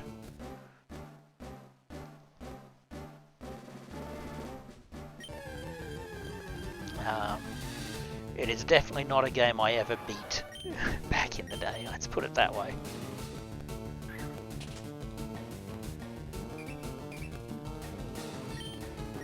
Like, one of these days I'll probably buy one of those Atari flashback consoles that has the cartridge port to play the original titles, not just like the NES Ghostbusters game. Is it different? You know, I think it's the exact same game, just looking better. Like the Atari 2600 one, you like part of the controls for that game were the dip switches on the back of the console. So like you wanted to put down the bait for the Marshmallow Man, you had to rush to the console and flip one of the dip switches on the back. So like you couldn't have your console set into your entertainment unit. You'd have to have it like in front of the TV, relatively close to you, so you could hit that switch when the Marshmallow Man came out. When did you fall asleep, Bugcatcher Joe? We do have we've already caught a Dratini, we've caught the Dragonair. Like literally the only Pokemon we have to catch is the Sea King now. We're talking about the Ghostbusters game for the Atari 2600.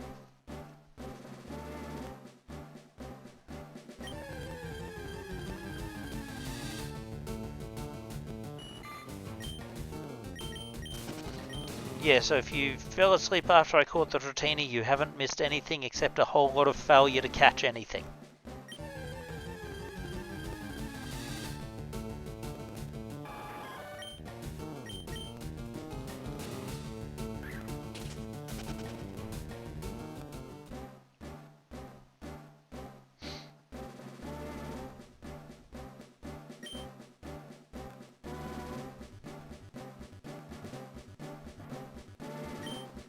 Sea King is not one of those Pokemon where the bait trick works. So all I can do is either... Don't know about the shinies you've caught. There haven't been any, but we've caught almost all the regular species we needed to catch in here. So with any luck, next week will not require any more trips to the Safari Zone.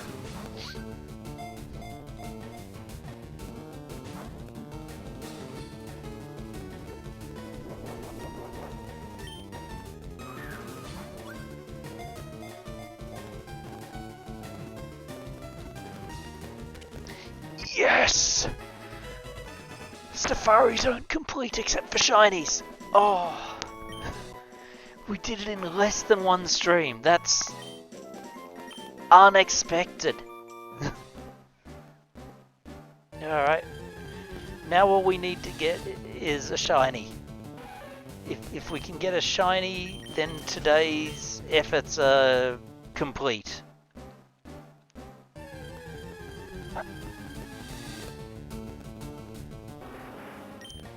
And if we could get a shiny bug Pokemon, that would just be the candle on the cake.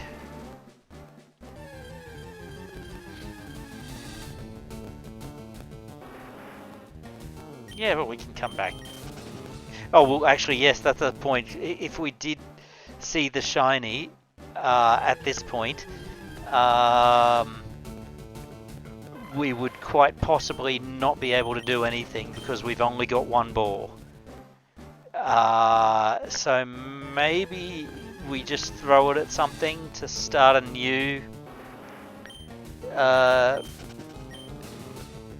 set with 30 balls. You mean very unlucky?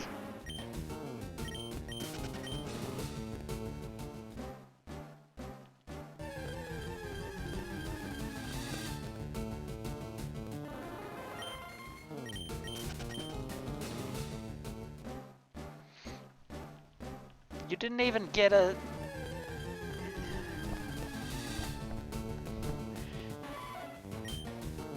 If it's not in the Safari Zone, does it count?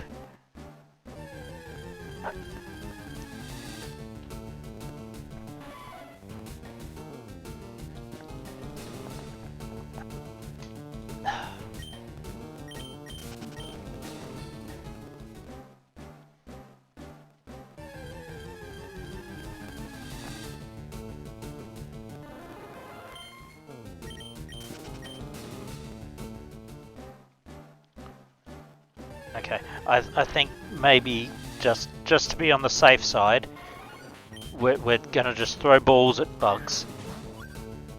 And there we go.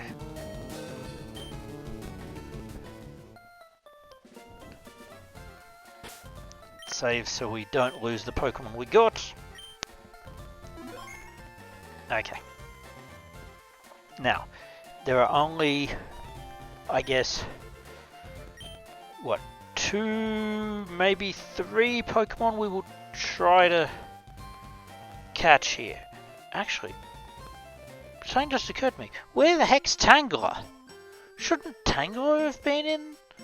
Is it not in the Safari Zone this gen? No, it is not. Huh. Okay. So the only things we would be willing to catch now. Shinies. South of Power Town. Okay. So, shinies, maybe pincers, and maybe chansies. That's it now. If it's not a shiny, a pincer, or a chansey, then we just run.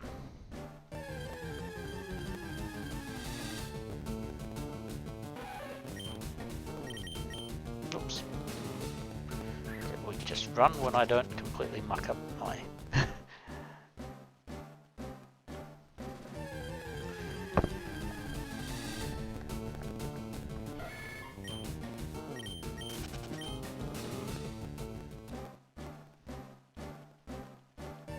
Intro to Van that for one at the left, okay.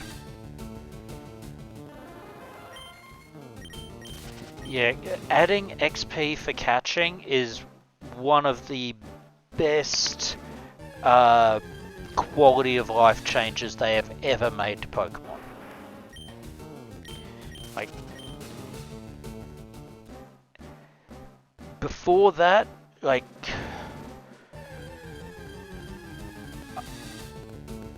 going and just catching lots of Pokemon one after the other, like, nightmare.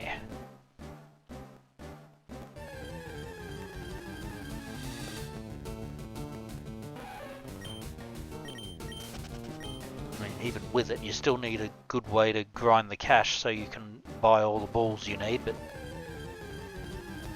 it's still a lot less frustrating.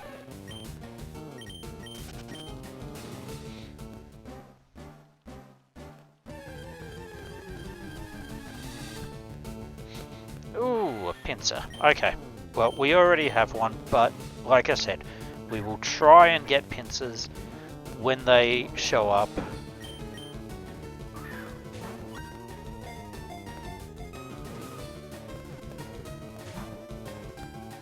Just because originally we would have had to do that if not for spending all that money at the Rocket Game Corner. Yeah, a full party experience share is another good one. Like, trying to train up Pokemon that weren't very good in battle was a nightmare for so long. And full party XP share has made that a lot less frustrating. Though yes, agree it probably should be fully toggleable.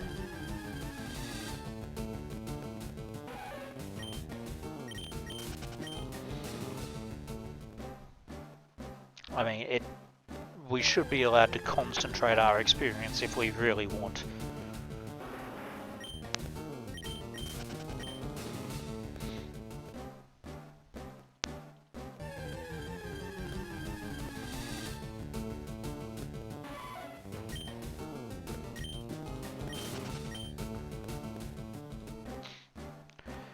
Yeah, I mean, that's again another reason why I probably didn't play all that much post-game stuff for many gens. Just I found the experience of getting Pokemon up to the required level to do the various post-game things like far too tedious. And I mean, especially when I was in the middle of a PhD, it's not like I had the time to be doing that.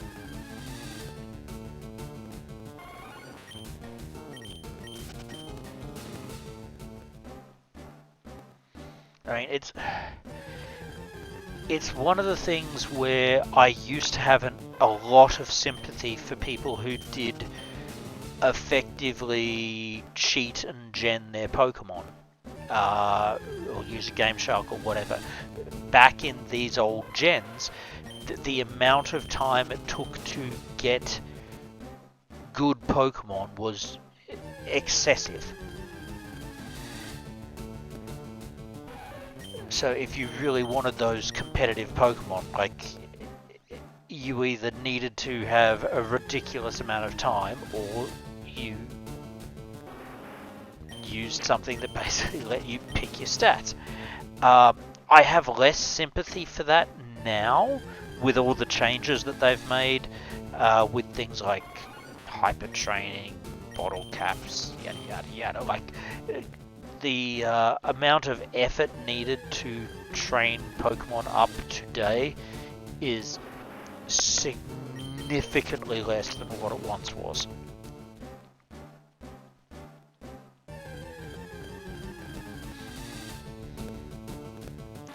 And yeah, that's certainly something that used to happen a lot in the old days. You would have whichever Pokemon just let you steamroll everything, and then you'd have the rest of your team that was picked up randomly here and there, and some of them may be from late game routes because that's where your fave Pokemon actually was, but that means they're completely underleveled for the challenges you're about to face. I mean, the amount of runs I would have had in Gen 1 and 2 that would basically take like 10 plus hours in Victory Road. And remember again here, I was playing bugs. So doing that in like a Victory Road was a nightmare enough as it was. Well, not for everyone. Like, Heracross didn't have it too bad, but all these other ones that really suffered against the rock types and had no clear way to destroy them. I mean, I had to train up a full party because bugs, there was no way I could have one bug sweep everything. But I think a lot of people didn't necessarily train a full party. If anything, you were kind of disincentivized with how much you could just over-level to defeat most of the challenges with your first partner.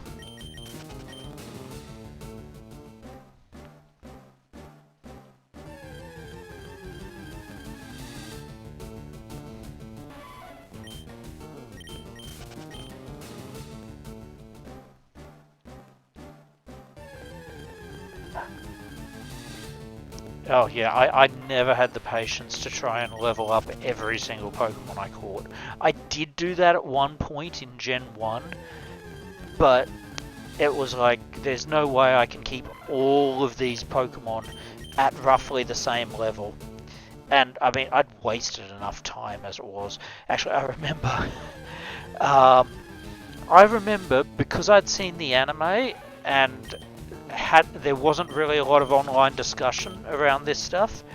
I remember thinking I needed to level 3 Diglett together to get a Dugtrio. And I leveled them all the final level for their evolution in the one battle, and I ended up with 3 Dugtrios, and I was just like, what?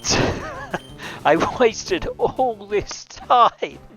I synced their evolutions and I ended up with 3.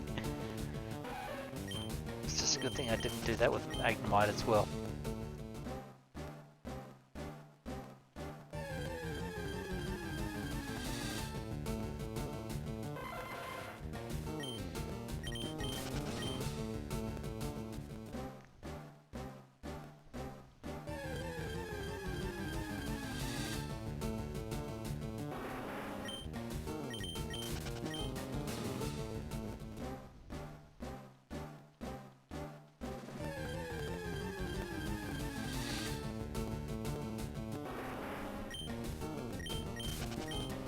I mean, it'd be interesting if they did. Like, having more way... Like, having various lore-based methods to evolve Pokemon that aren't just get it to a certain level would be fun.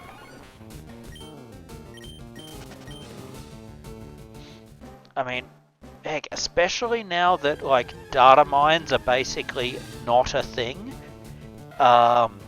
and likely will not be for at least a couple of at least one generation. We'll see what it's like for the generation after Wind and Waves. But let's say Wind and Waves comes out, and we haven't seen every single Pokemon that's available. And there are Pokemon that will require, like, esoteric ways to evolve that we need to somehow discover how to evolve them in the game. And maybe it's something really obscure, like, I don't know, unless you read this one book that's in some random village's bookshelf, you don't get the clue you need. That's still a really obscure clue to figure out how to evolve something. Like, I mean, I want something weird to the point of making people go, oh yeah, Inkay to Malamar was pretty simple, wasn't it?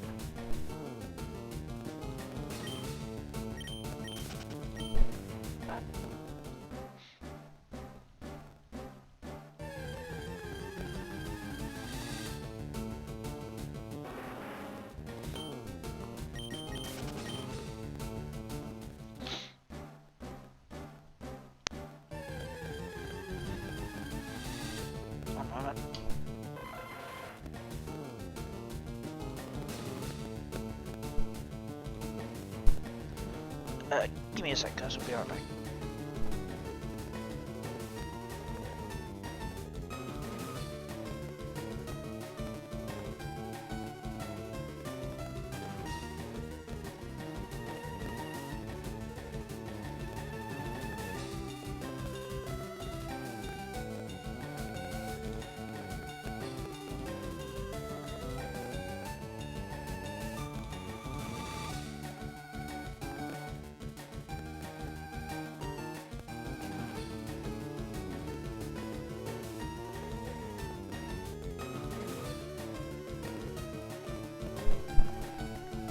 Sorry about that.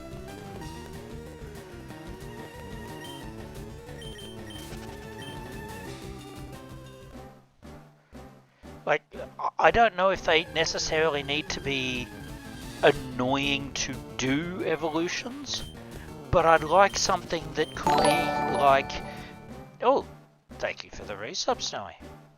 That's a lot of subs.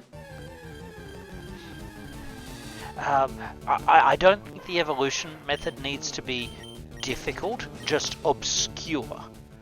So what I mean is something where we don't instantly know how to do it, and maybe somehow the Pokemon community online has to come together and figure out what the method is. Because since we'd lack data dumps and so forth, the method would not be immediately obvious.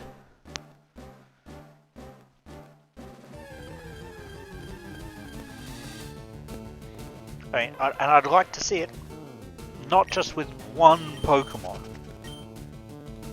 but seeing it with, like, a bunch.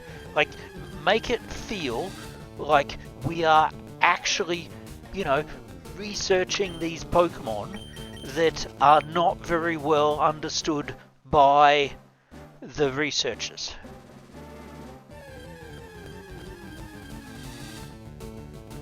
Like, I'm sure people will end up figuring it out relatively quick, but who knows, maybe they won't if it's not immediately obvious. and certainly not if there's a whole bunch that we need to figure out. Like, something that'll take us all a while, but even if we're all working together to discover things.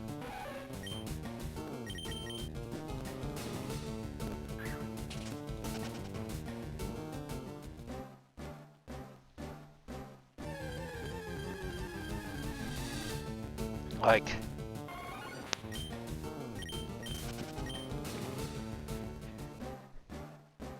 and like they could be counterintuitive things. They could be, why do you keep throwing rocks at the poor Pokemon? Because sometimes I don't hit the buttons on this Pro Controller properly, or perhaps my Pro Controller's D-pad is a little off. I know that Nintendo have had D-pad issues in the last couple of gens, so I haven't actually tested the D-pad of this much to know what the accuracy is.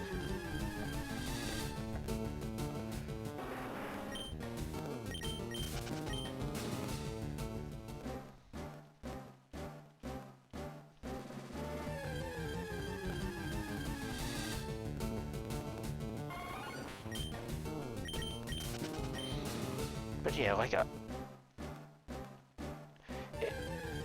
I said, they don't necessarily need to be difficult methods. It could just be something like level up while holding specific item that people wouldn't think to try. Because of course, like, if we don't know what the evolution is, because again, no data mines, and if they haven't shown us what the evolved form is, we might not know instantly, like, what it is. Heck, we might not even know if there is an evolution or not. Like, imagine a setup for the dex numbers where the first however many numbers in the dex were just the basics, and then all the evolutions come later, as in not numbers next to their basic, making it harder for people to identify just from the Pokemon list, like, which Pokemon must have evolutions or not. Or I don't know, but heck, maybe don't even have dex numbers for them unless you complete the dex or something. Like,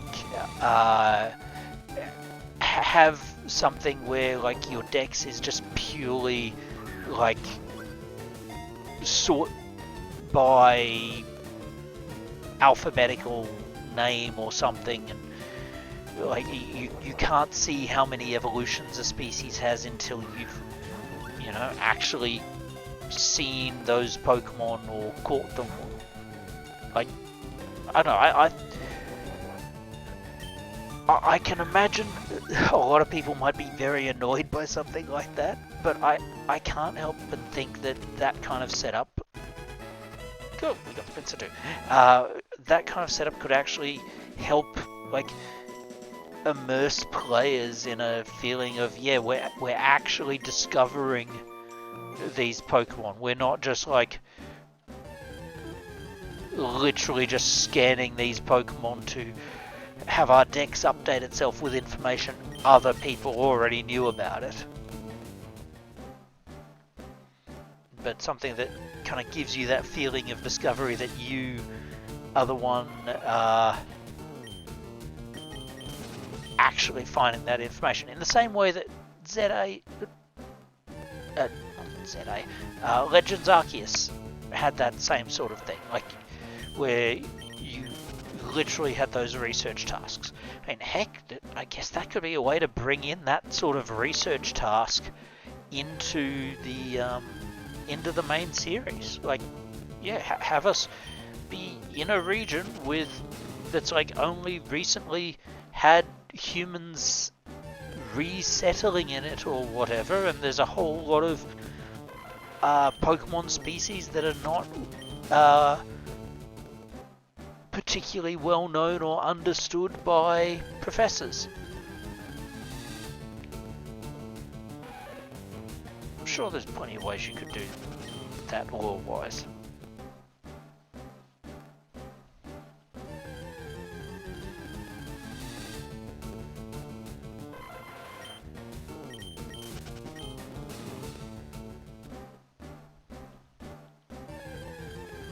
Discovered continent with Pokemon water satellites. Yeah, I don't think newly discovered continent works.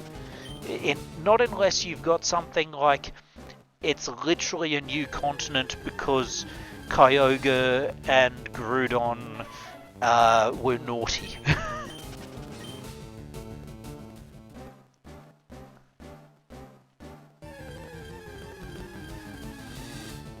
I mean, an outright newly discovered continent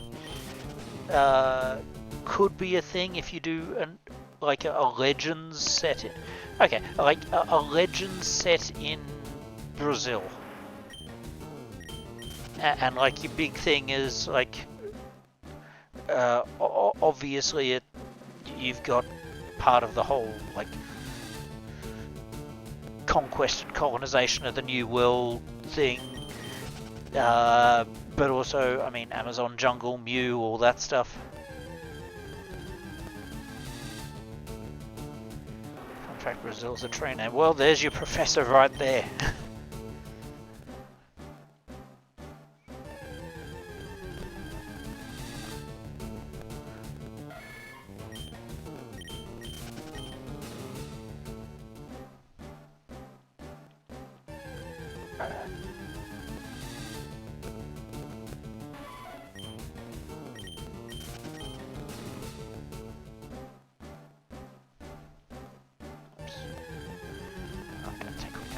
Steps. I mean, I'm sure they'd find a name for Brazil in another language that wouldn't make it like whatever its scientific name is, something that's a bit less on the nose.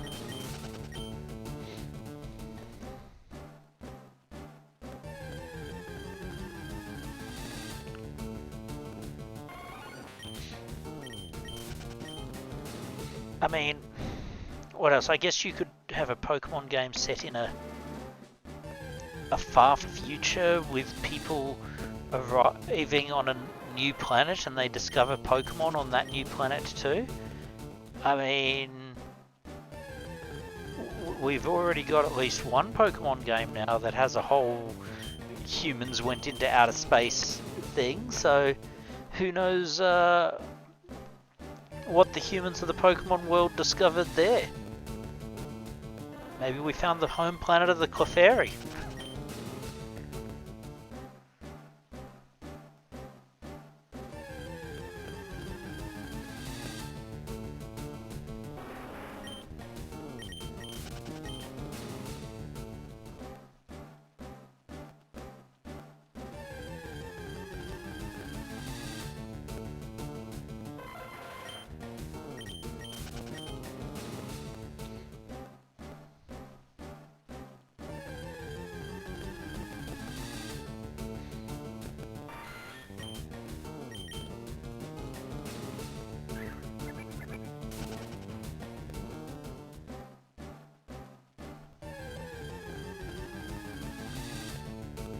Like anything that would shake up the formula a bit, or a lot, is something I'd be in favour of.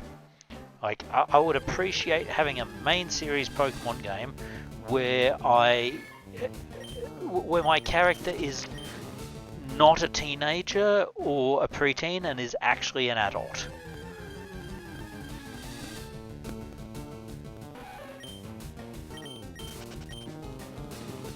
I don't know. Have a Pokemon game where your main character is someone who's going through their midlife crisis and is getting their first Pokemon. That probably doesn't work because I think everyone has Pokemon from a young age. But maybe not. Isn't that implied to be young adult? I mean, they came across as teenager to me. Well, I guess teenager's young adult. But, like, playing as an actual adult would be nice.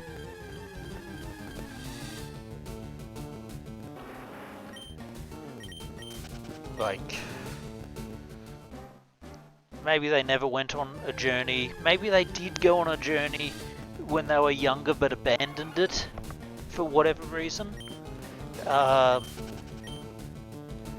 Like, obviously not everyone who gets their first partner from a professor ever actually goes around and goes to all the gyms. But, so yeah, maybe this is someone who didn't do that, because the average person doesn't.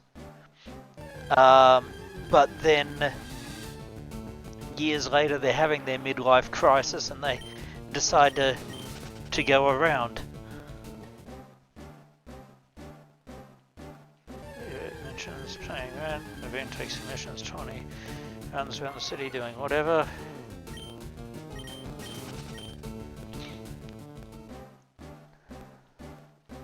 I mean, we have seen that in the Pokemon world, young adults are trusted with things that, like, teenagers would not be trusted with in the real world. Like, Red going around Kanto is not something you would see in the real world. They would not go around on their own like that.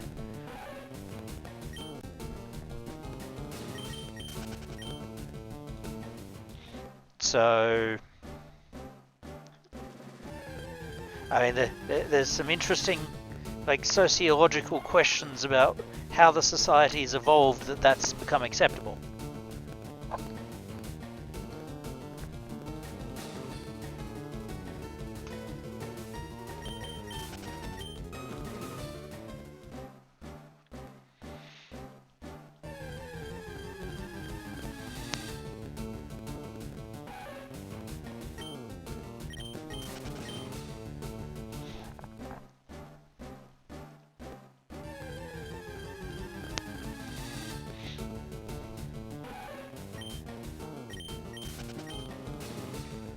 The fact we never got to see Ash's dad, and that he apparently once just missed him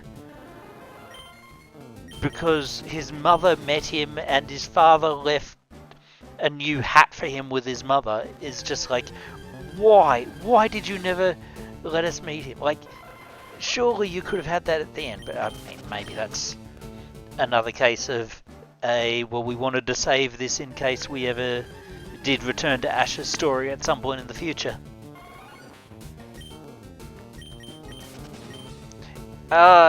It was never stated to be Giovanni in the anime. In, was it Pokemon on Ice or Pokemon Live? Something like that. There was an implication it was Giovanni. But that was a American production. It was, I mean, it has about as much credibility to the canon as Misty's song. Which is to say, it's its own separate continuity.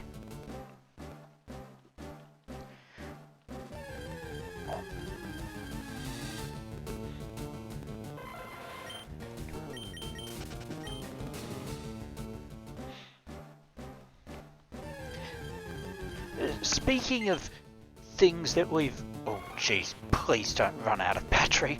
1 second. I guess it has been a long time since I've charged this. Where's that cable? Okay, I can plug this in. That's great.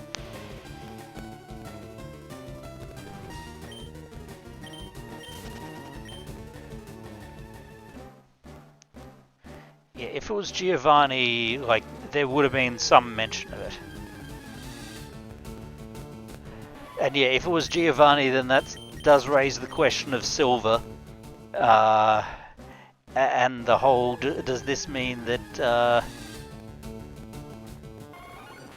Giovanni cheated on Ash's father? Well, I mean, as it is, like, the only reason we know that Professor Oak isn't Ash's actual father is, again, that one thing in the anime where it's like Ash missed his father and the father left the cap. I mean, that whole scene basically did imply that Ash does know who his father is. And it just never came up, so I guess he's not that important. But he's just a random trainer, not... I think I would have been disappointed if we'd discovered who Ash's father was and he was actually someone important. And it's just, oh yeah, I never mentioned it.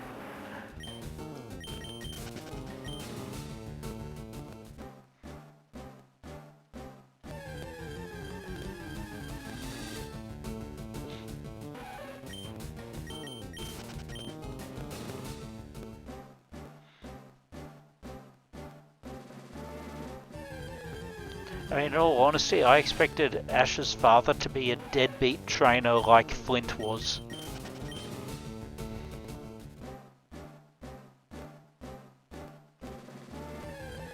And so, like, if he ever met him, that he'd basically have to straighten him out.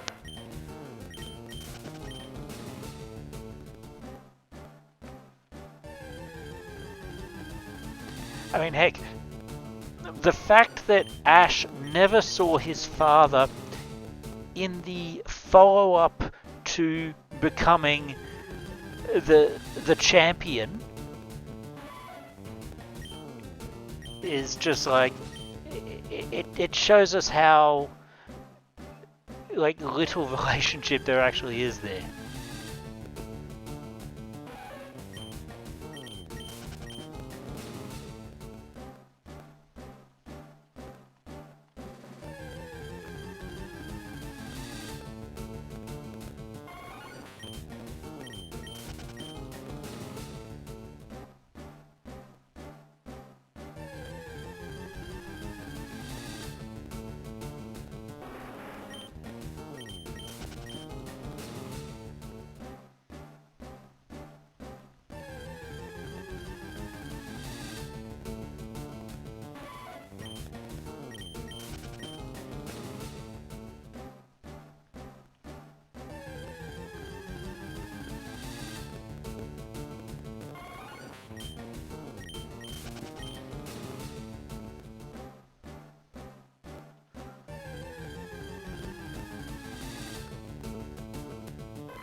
I'm going to be so annoyed if we do run into a shiny and it just flees.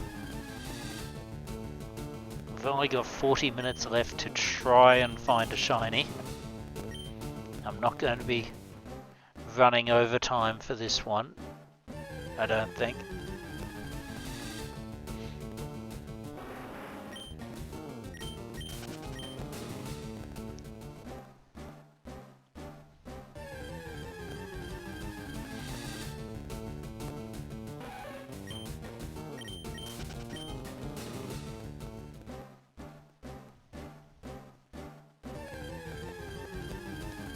That Wurmple was completely my fault.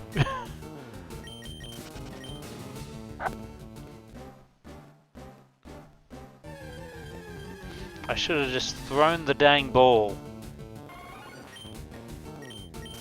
Wait a second. Was the Wurmple the one that I knocked out, or the one that it ran away as...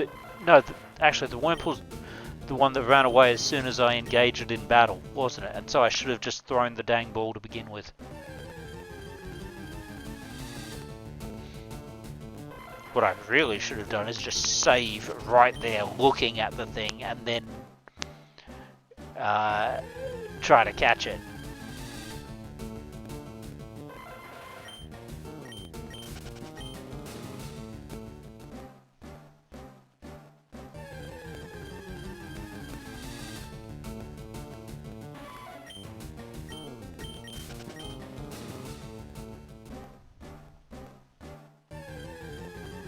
And if we wanted to do a jinx, should I Should I do bad songs like ME does? It didn't work for him last night though, did it?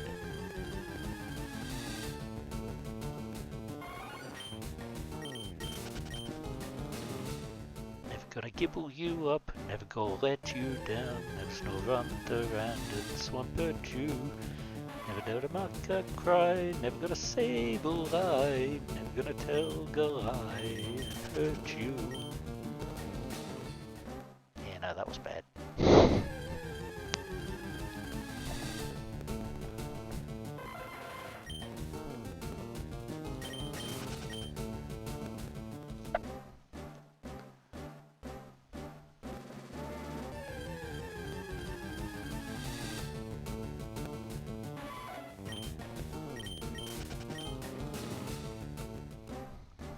I have a feeling that if we do see a shiny, we're just going to sit there for about a minute and enjoy it being on screen.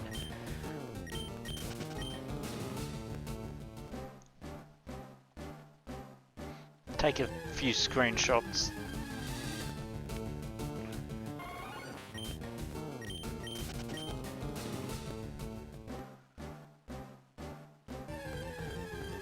Maybe ping some Bulba staff to get into the voice chat and join us for the catch attempt, before which we'll of course fail miserably, but we'll give it a shot.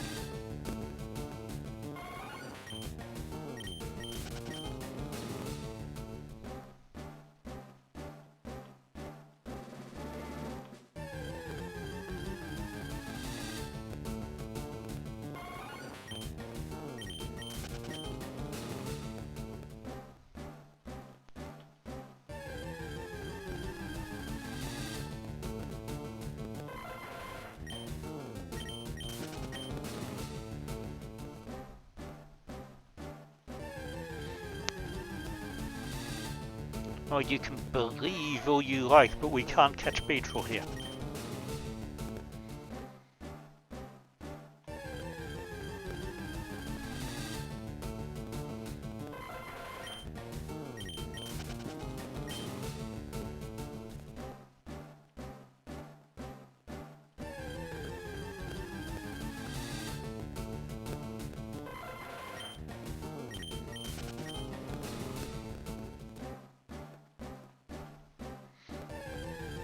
That'd be funny if Mochi caught the shiny, or it'd be funny if I caught the shiny.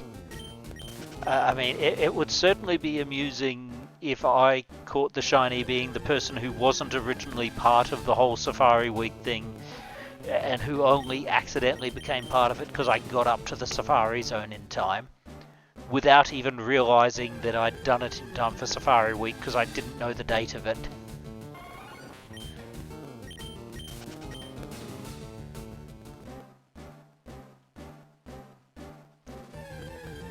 Which game will be companion for the Total Bugmaster? I have not.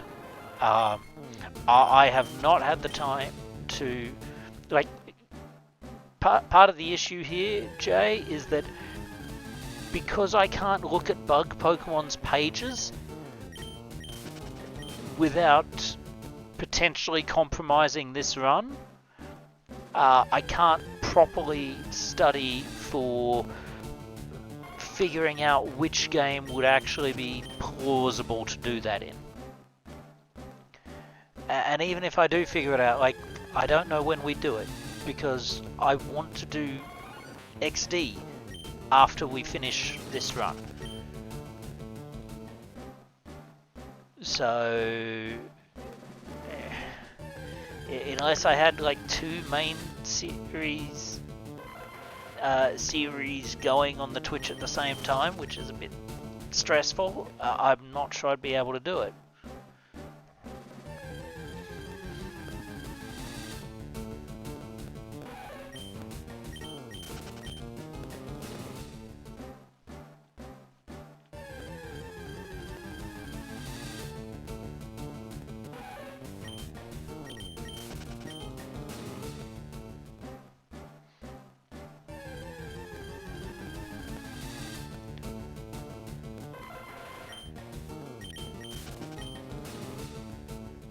I mean, I think we need to figure out how it could work.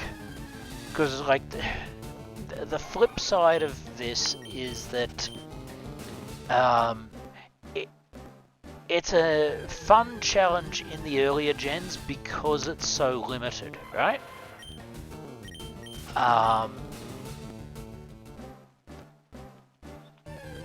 In later gens, when you have all of those bugs available, it's like a lot of the challenge is not really there.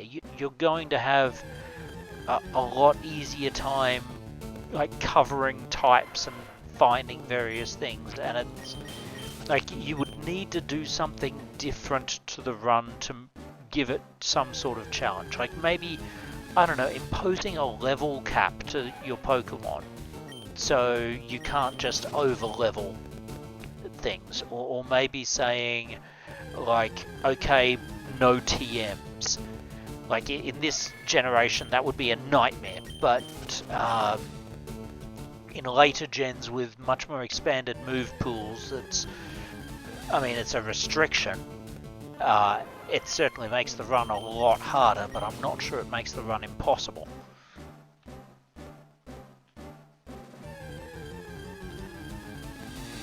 And I would estimate I'm doing it at least 2 encounters a minute, minus all the time for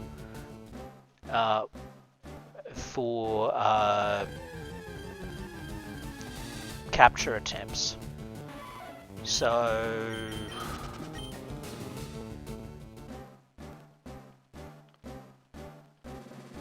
I don't know. It might even be as much as 3 a minute at times.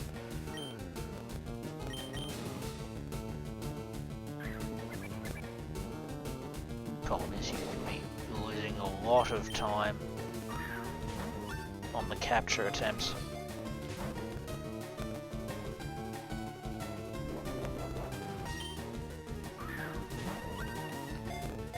And I don't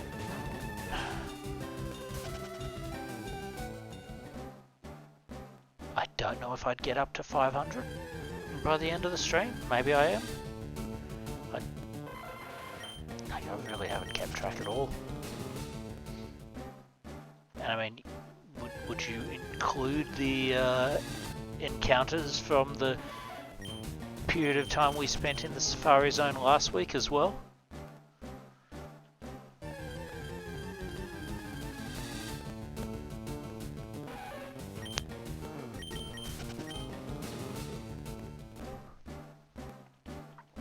Let's put it this way, we're not going to get above the 1,000 something encounters that you would think you would need to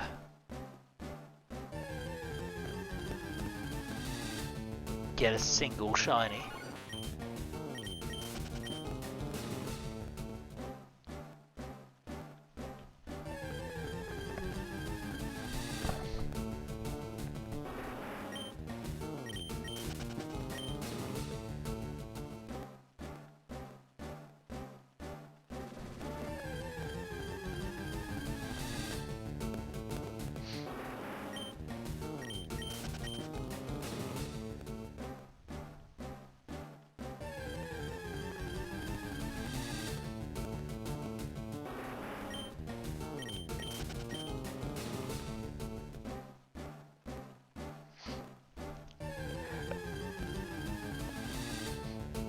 Maybe here's an idea for you, Jay. So, like, as I said, to make a bug run in the later games more interesting, we've got to have some kind of gimmick to the challenge, I think. What about something where the only Pokemon you're allowed to use is the first bug Pokemon you catch. Just the very first one. And the challenge is, how far can you get in the game using just that Pokemon before you get knocked out? So the run immediately ends once the Pokemon has been knocked out by anything. And like technically it only begins once you actually catch said first bug. Which the only issue there would be, depending on the game, it might be tough. I mean, the idea here is not that you would actually finish the game, like, but just see how far you could actually get in to the game. And like, yeah, sure, ending allowed, yada yada, but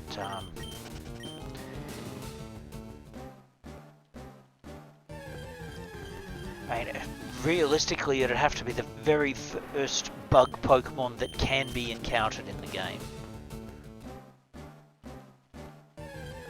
I guess maybe we could allow for, like,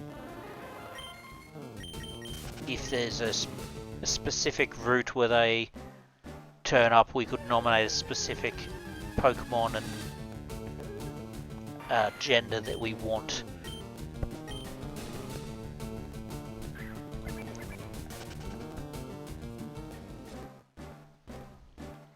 But just so long as it's on that first route.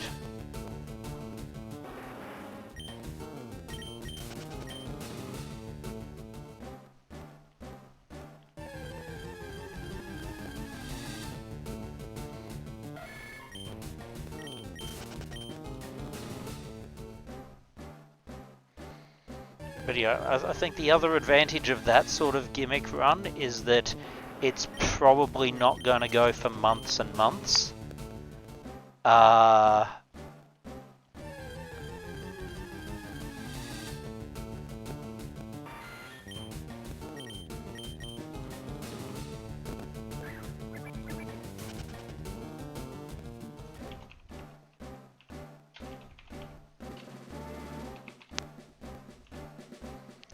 Well, given that there isn't such a thing as Sinnoh Route 101, I assume not.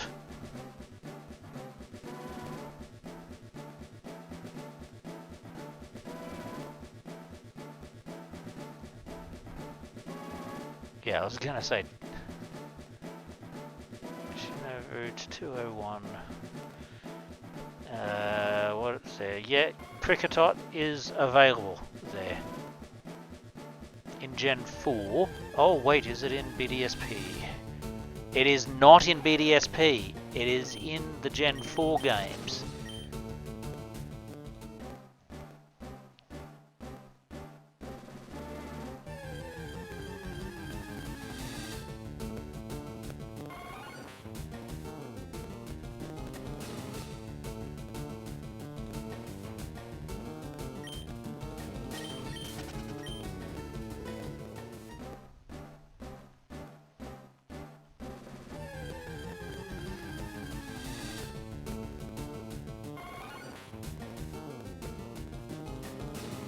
Let's see, it is available on Route 202, however. In BDSP.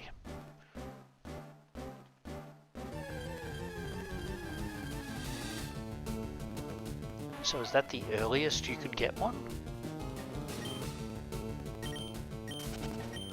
Or any bug Pokemon?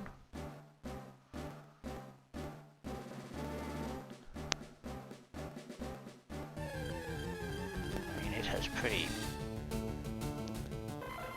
horrific move pool. Well, Kricketot does. Let's look at its evolution.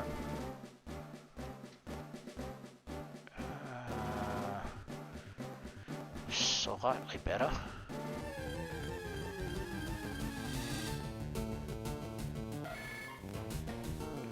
Yeah, I mean, if you could get Kricketot up enough levels, you get like Night Slash, Bug Buzz. Wait, it's a physical attacker, so Bug Buzz is useless. But you get Night Slash, you could have like X scissor slash. What's some other decent moves it might have? If you've got TMs, we've got what, aerial ace, trail blaze, brick break.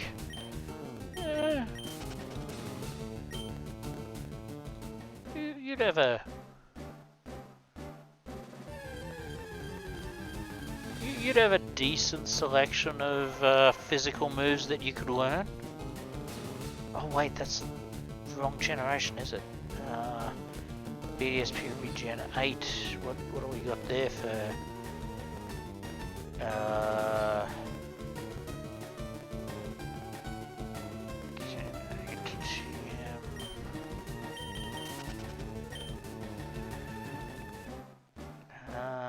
Gen 8 TMs, we've got Brick Break, you've got Facade.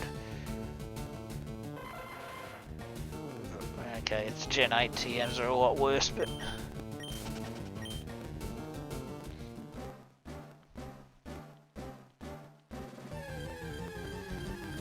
So yeah, the challenge would be, I guess, BDSP, how far can you get with just Cricketot? Okay. The first Cricketot you catch is what you have to use, just that for the rest of the run, and it's like a Nuzlocke. Once it's knocked out, that's the end of the run. I mean, it would be extremely difficult, I agree.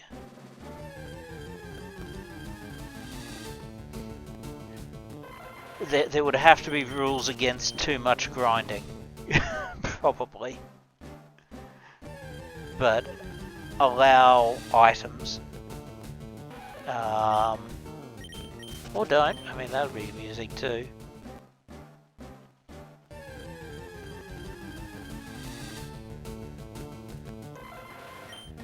I mean, the advantage of something hellishly difficult is that it is short, and it means we could do it again sometime,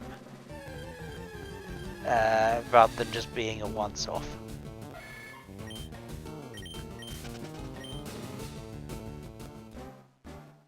Oh, well, we can't do XY because I don't have the ability to stream XY. It has to be a game I can stream, which means either first 3 gens or games on the Switch onwards.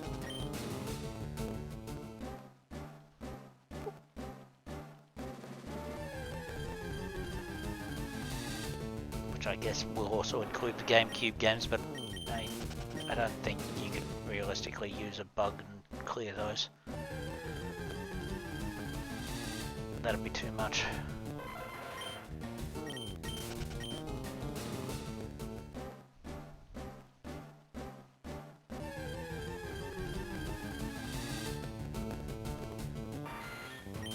Yeah, so it's either BDSP or Sword Shield or Legends Arceus.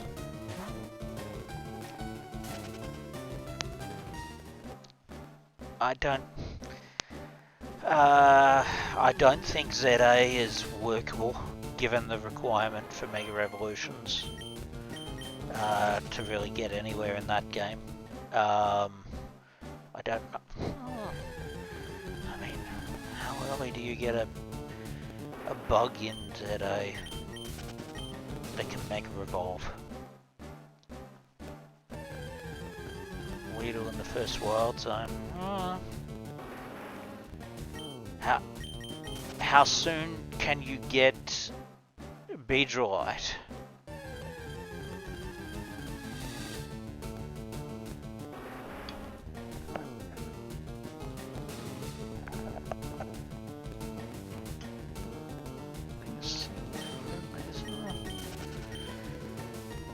Okay. I mean, I do feel like it would be incredibly tedious to try, like...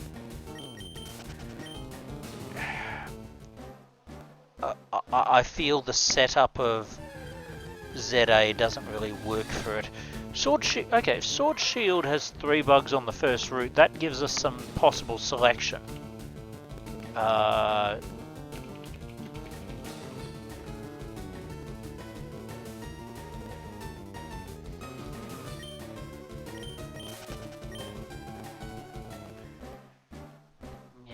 Dexit for me was always overblown because like that was Gen 3. We've already had that.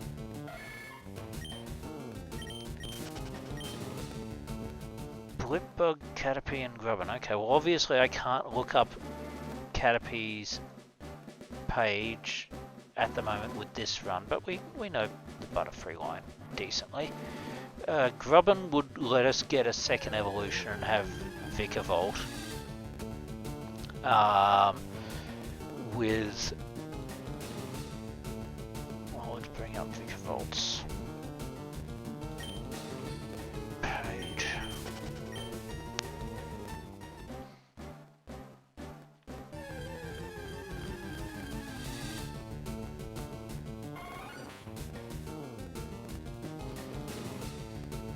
I guess we've got to keep it Gen 8 move pool up.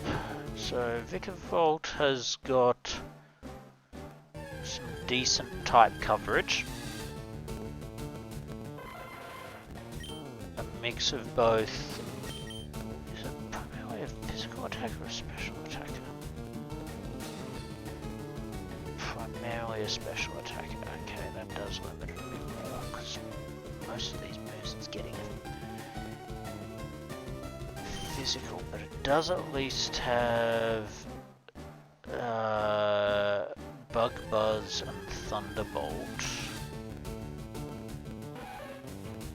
And TM Gen 8.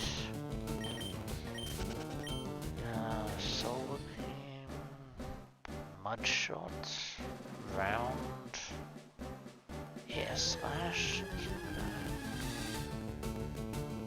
Flash Cannon even? Yeah, oh, Vikavolt could be interesting. I don't know how far you'd get, but you could certainly try. And the alternative would be Orbeetle.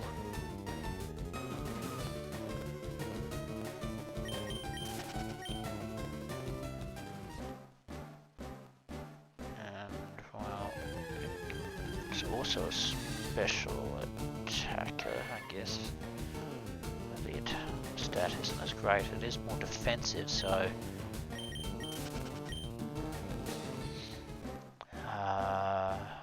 Orbeetle, so you've got Psychic at 36, you've got Bug Buzz at 28, so it gets some strong attacks early.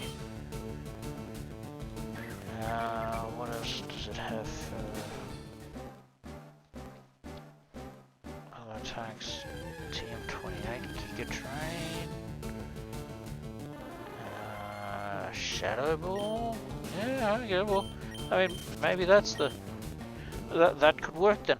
Sword and Shield and, like... maybe we flip a coin and one of us goes for the Orbeetle line and the other goes for the Vikavolt line.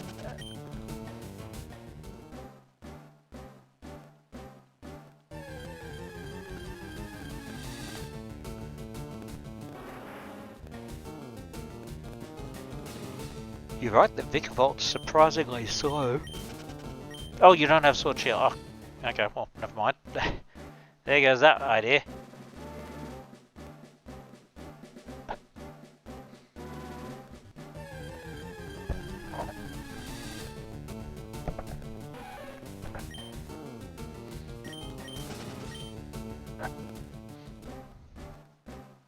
Well, in that case, what is...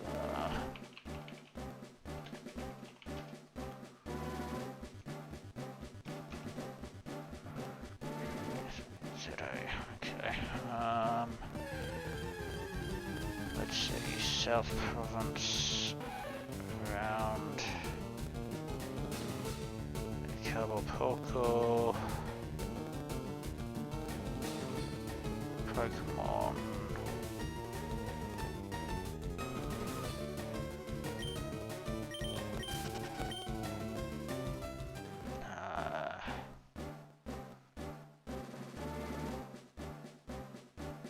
And if not, cover Poco, where else?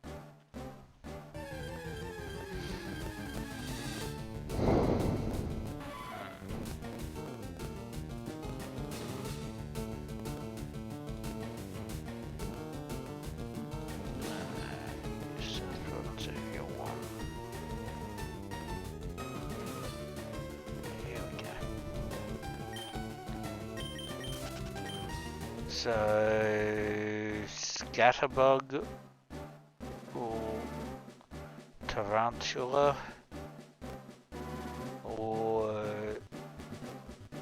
Surskit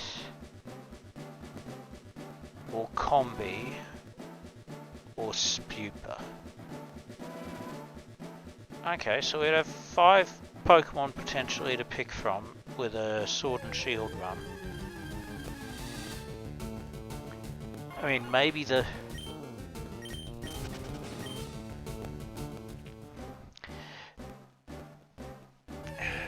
With Sword and... with Scarlet Violet, maybe rather than doing the... just the first bug Pokemon, maybe it makes sense to do the first set of bug Pokemon. Because we can get basically almost an entire team immediately. We can get... So we get the Tarantula, which obviously gives us a Spidops. We get Scatterbug, which gives us the villain. We get Surskit, which gives us Masquerain. And we get Combi, which presumably gives us Vespiquen. Because we'd get the female ones. That gives us 4. Are there any other bugs in South Province?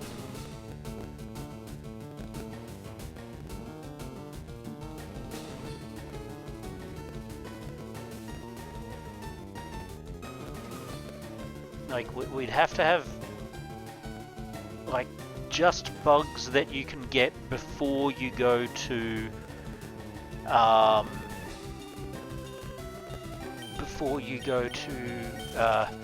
Mezagoza.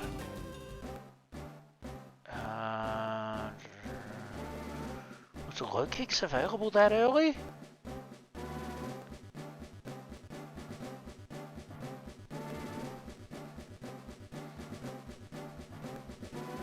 Oh, Cricketot's in here. In South Province Area 2. At what level?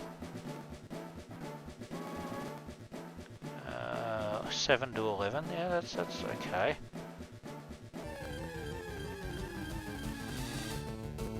What? Some of the bugs I'm mentioning, I mean, it's their pre-evolutions that are available.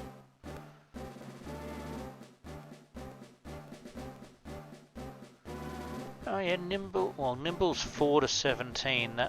Wait, 14 to 17. That might be too high. Should really be getting stuff that's in the first couple of areas we can realistically get to. Like once they're in the double-digit levels, it's like that's kind of beyond where we'd really be, isn't it?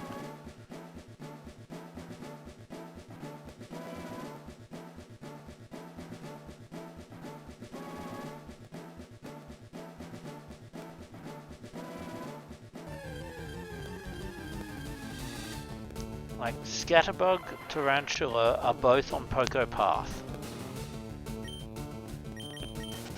So those are definitely the first two you can meet in the game. Scatterbug at level 4, Tarantula at level 2 to 4.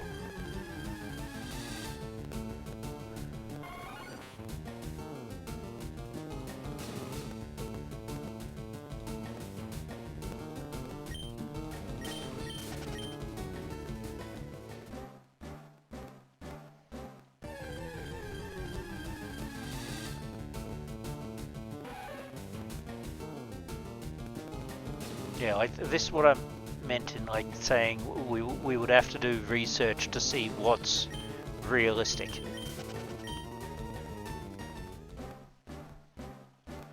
We would like if we can get like teams of 6 bugs before we even go to Mesagoza, then like restricting ourselves to that team gives us a run that's a bit more interesting than if we can just use any bug. Like, or even if that's not a full team of 6, just making those ones fixed, and then we can get like the other bugs are up to us. So we, but like I don't know, maybe make it so once you've fixed a bug in that position, that's it. So if you want a really late game bug, you can't have had another bug in that position. You need to leave that slot open until you get to it, or something like that.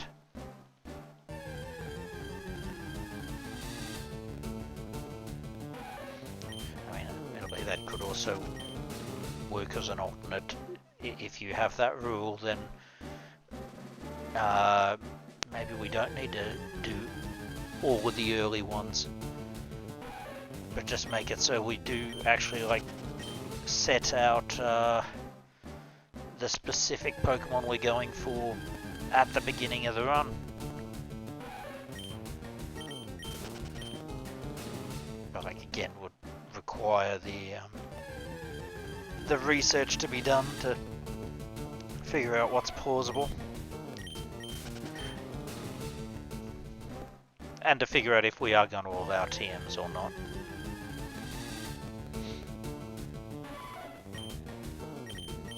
I'm more inclined to allow TMs if we do have a very limited pool of Pokemon to pick from. Whereas if we can just pick whatever we like, then it's like, well, maybe we can... maybe we don't need the TMs because we can get our type coverage from picking specific Pokemon that can already cover it with their level up moves.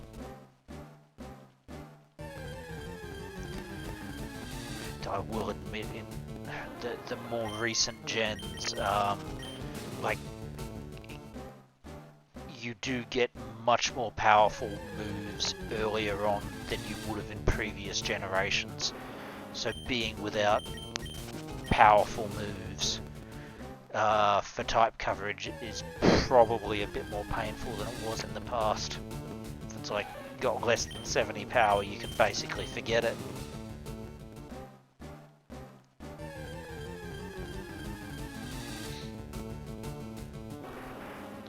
Well, our time is almost up. We've still got about 5 more minutes to go. I don't think we're going to get the shiny, but we've given it a good try.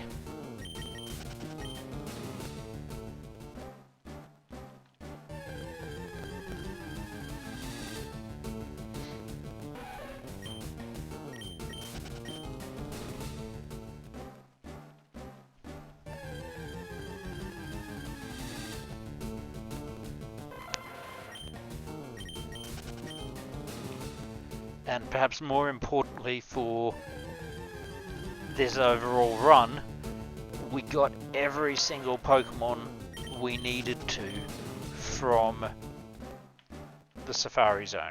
We even got an extra Pinsir. So technically, if I do get the ability to trade someone for their Scyther, IRL, then maybe, just maybe, I could end up with a proper team of 6.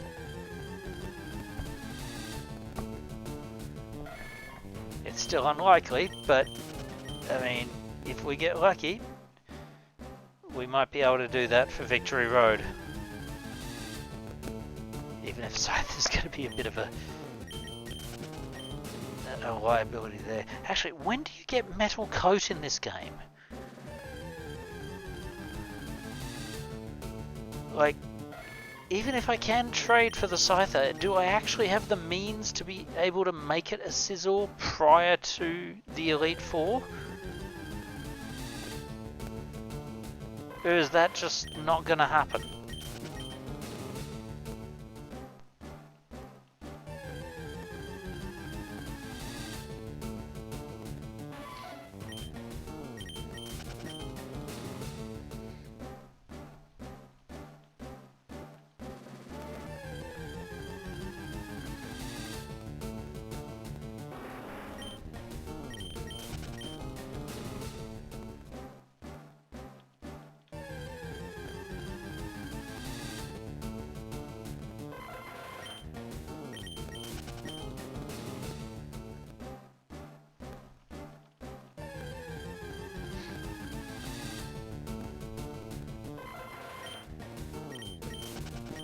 Can't get Scissor until... Yeah, okay, so... Oof.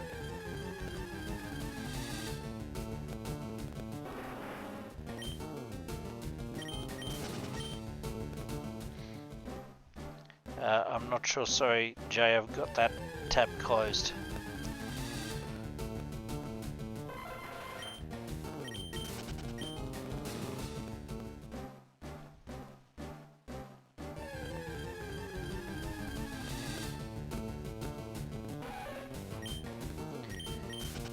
Yeah, I honestly, I agree that they should be able to make it possible. Like, especially when you consider that the original Gen 3 games had the whole wireless trading thing. Like, the fact that that was something available in these games just makes me go, so why can't you hook that into an online trading system? Like, fair enough if it has to be a friend or something, and like that you have to be trading at the same time. I mean, I get that these are effectively, you know, ROMs. I mean, not really, but like, I get that they don't want to do anything that would be essentially reprogramming the original game, so it has to be something that can, like, be a wrapper around that, in a way. So, I guess it does beg the question, how do you emulate the whole, hey, I've got a connection going, but, like, I don't know, can we... L&R bring up the help menu. I guess if you attached some sort of overlay to ZLZR that let you bring up like an online trading thing, and then you basically like select a friend to connect to, and then it goes, okay, so your two systems are connected by link cable, and then you do the trade, and then you disconnect the link cable. Like, I guess you could make it work like that. It would be a bit convoluted, but yeah, you're right, it could be done. If there is a reason for them to not do it, it's because it would have to be convoluted and would require like a bunch of original programming work. And I mean, they had their task cut out for them, just making sure this wasn't buggy, no pun intended, as it was.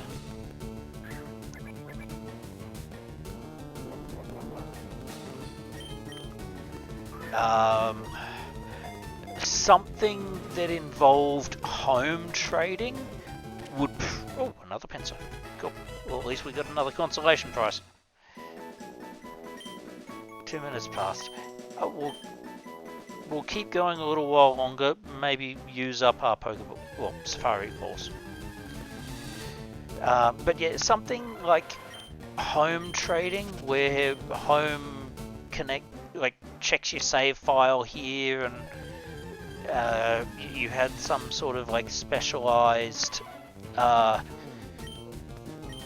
Red Leaf Green box that you could use for trading, and they kept it separate from your other Pokemon, so that they're not going to have any issues just writing it back into your game. Like, there's definitely workarounds and ways that they could have done it, but yeah, it would have been a lot more work for them to do. Still, I mean, they've had to do homework to make other games compatible before. I mean, it probably was a lot of work to implement. I do think they should implement, at the very least, some sort of home link, a proper home link, so people can get their Pokemon out of this game and take them to future games. I think to some extent that helps devalue some of the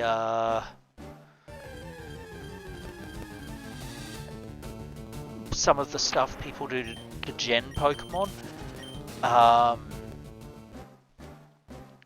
and to an extent it makes something a little possible that most players today could not do, which is to take a Pokemon from Gen 3 all the way through to a modern Gen.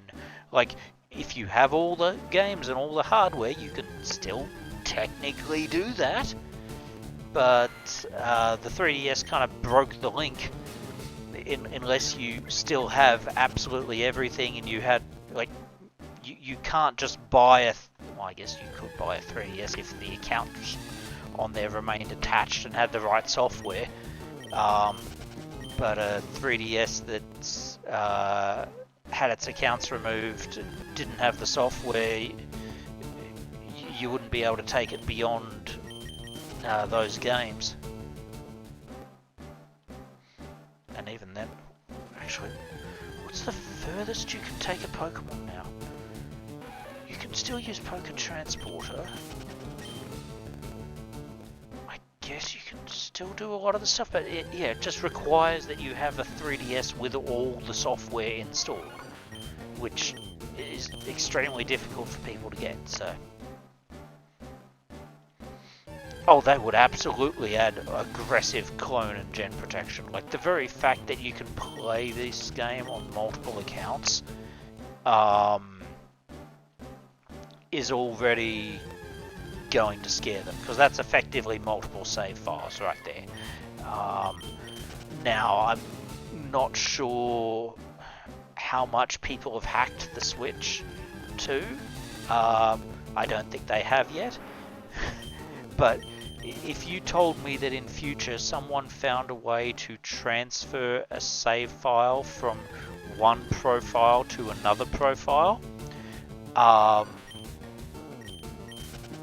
meaning you could, like, I could save a game on my Mamoru, like I should say on my Archaic account, and transfer that to my Archaic US, which is my US account, and my Mamoru account, which is my Japanese account. Like,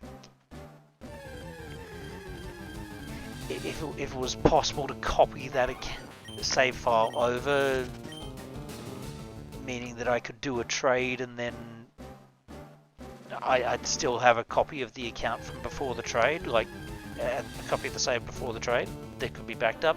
Like, yeah, they would hate that.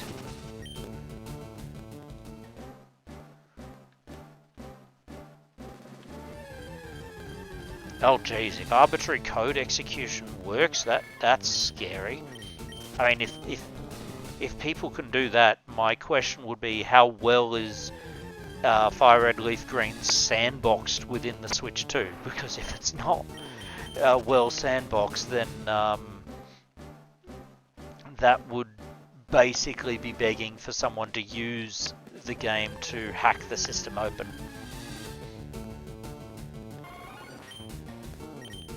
But yeah, I don't think we're getting the shiny at this point, everyone. I kind of wanted to use the balls up on some more pincers or something. We haven't actually got much interesting in a while. Like, it kind of makes me wonder, was I spinning around on the worst spot?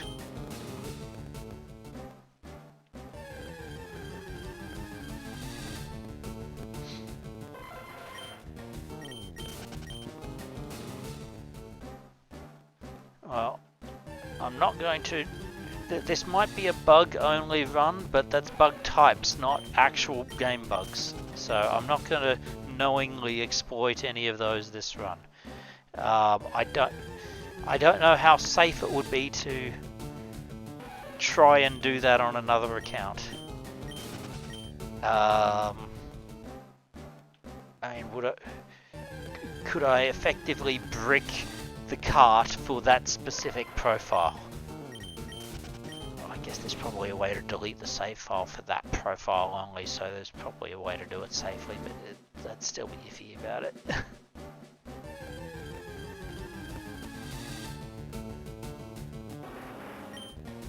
Come on, just give me one more pincer or something.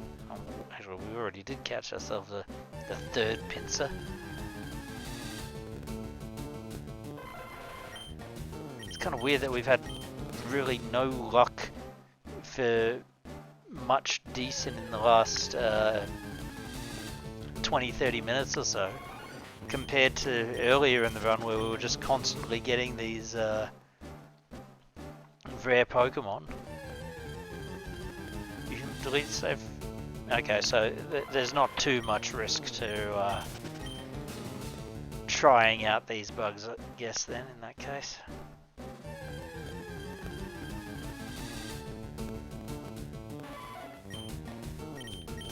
But yeah, I think we're about done, folks. I don't think we're going to catch anything.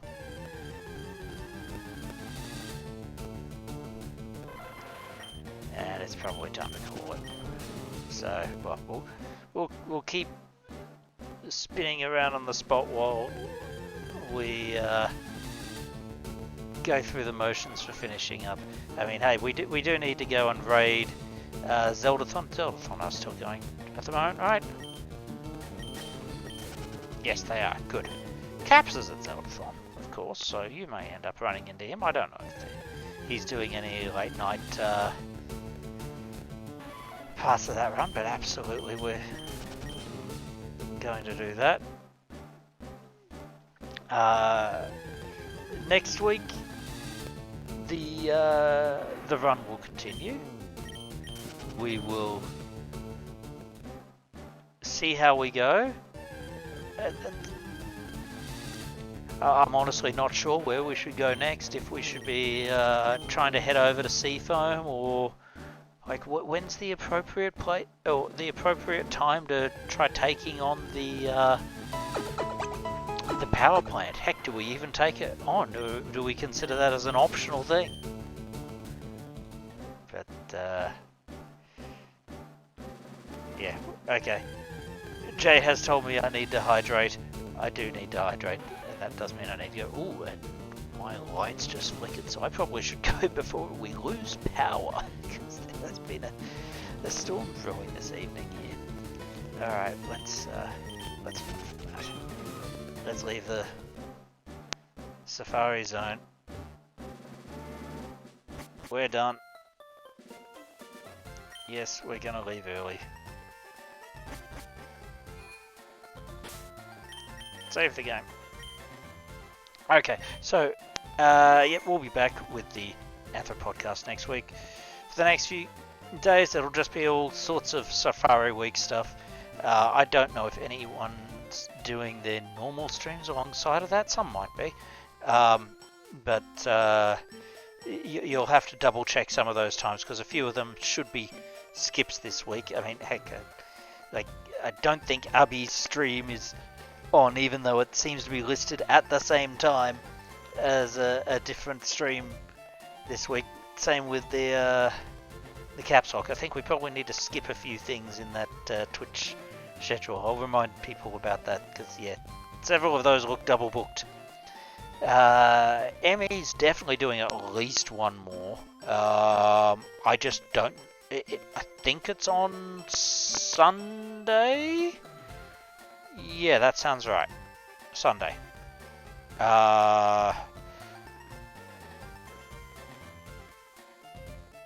So, yeah, look forward to that. Oh, jeez. Welcome, Raiders. You have come at a a bit of an awkward time because we were just about to head off and raid Zeldathon ourselves. We've just kind of finished up Safari Week stuff tonight. We didn't catch any shinies, but we did catch plenty of Pokemon that we needed for this continuing mono bug run we're doing of LeafGreen. But nice to see you all, and we'll be seeing you off again soon.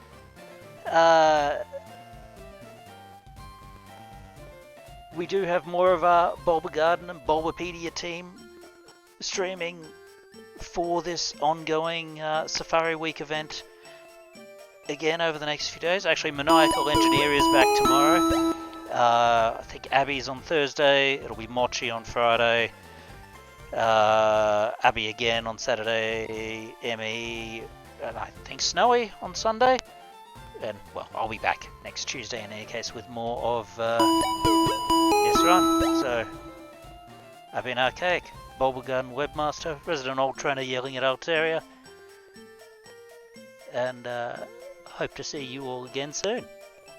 Have a good one, everyone. And let's get this raid going.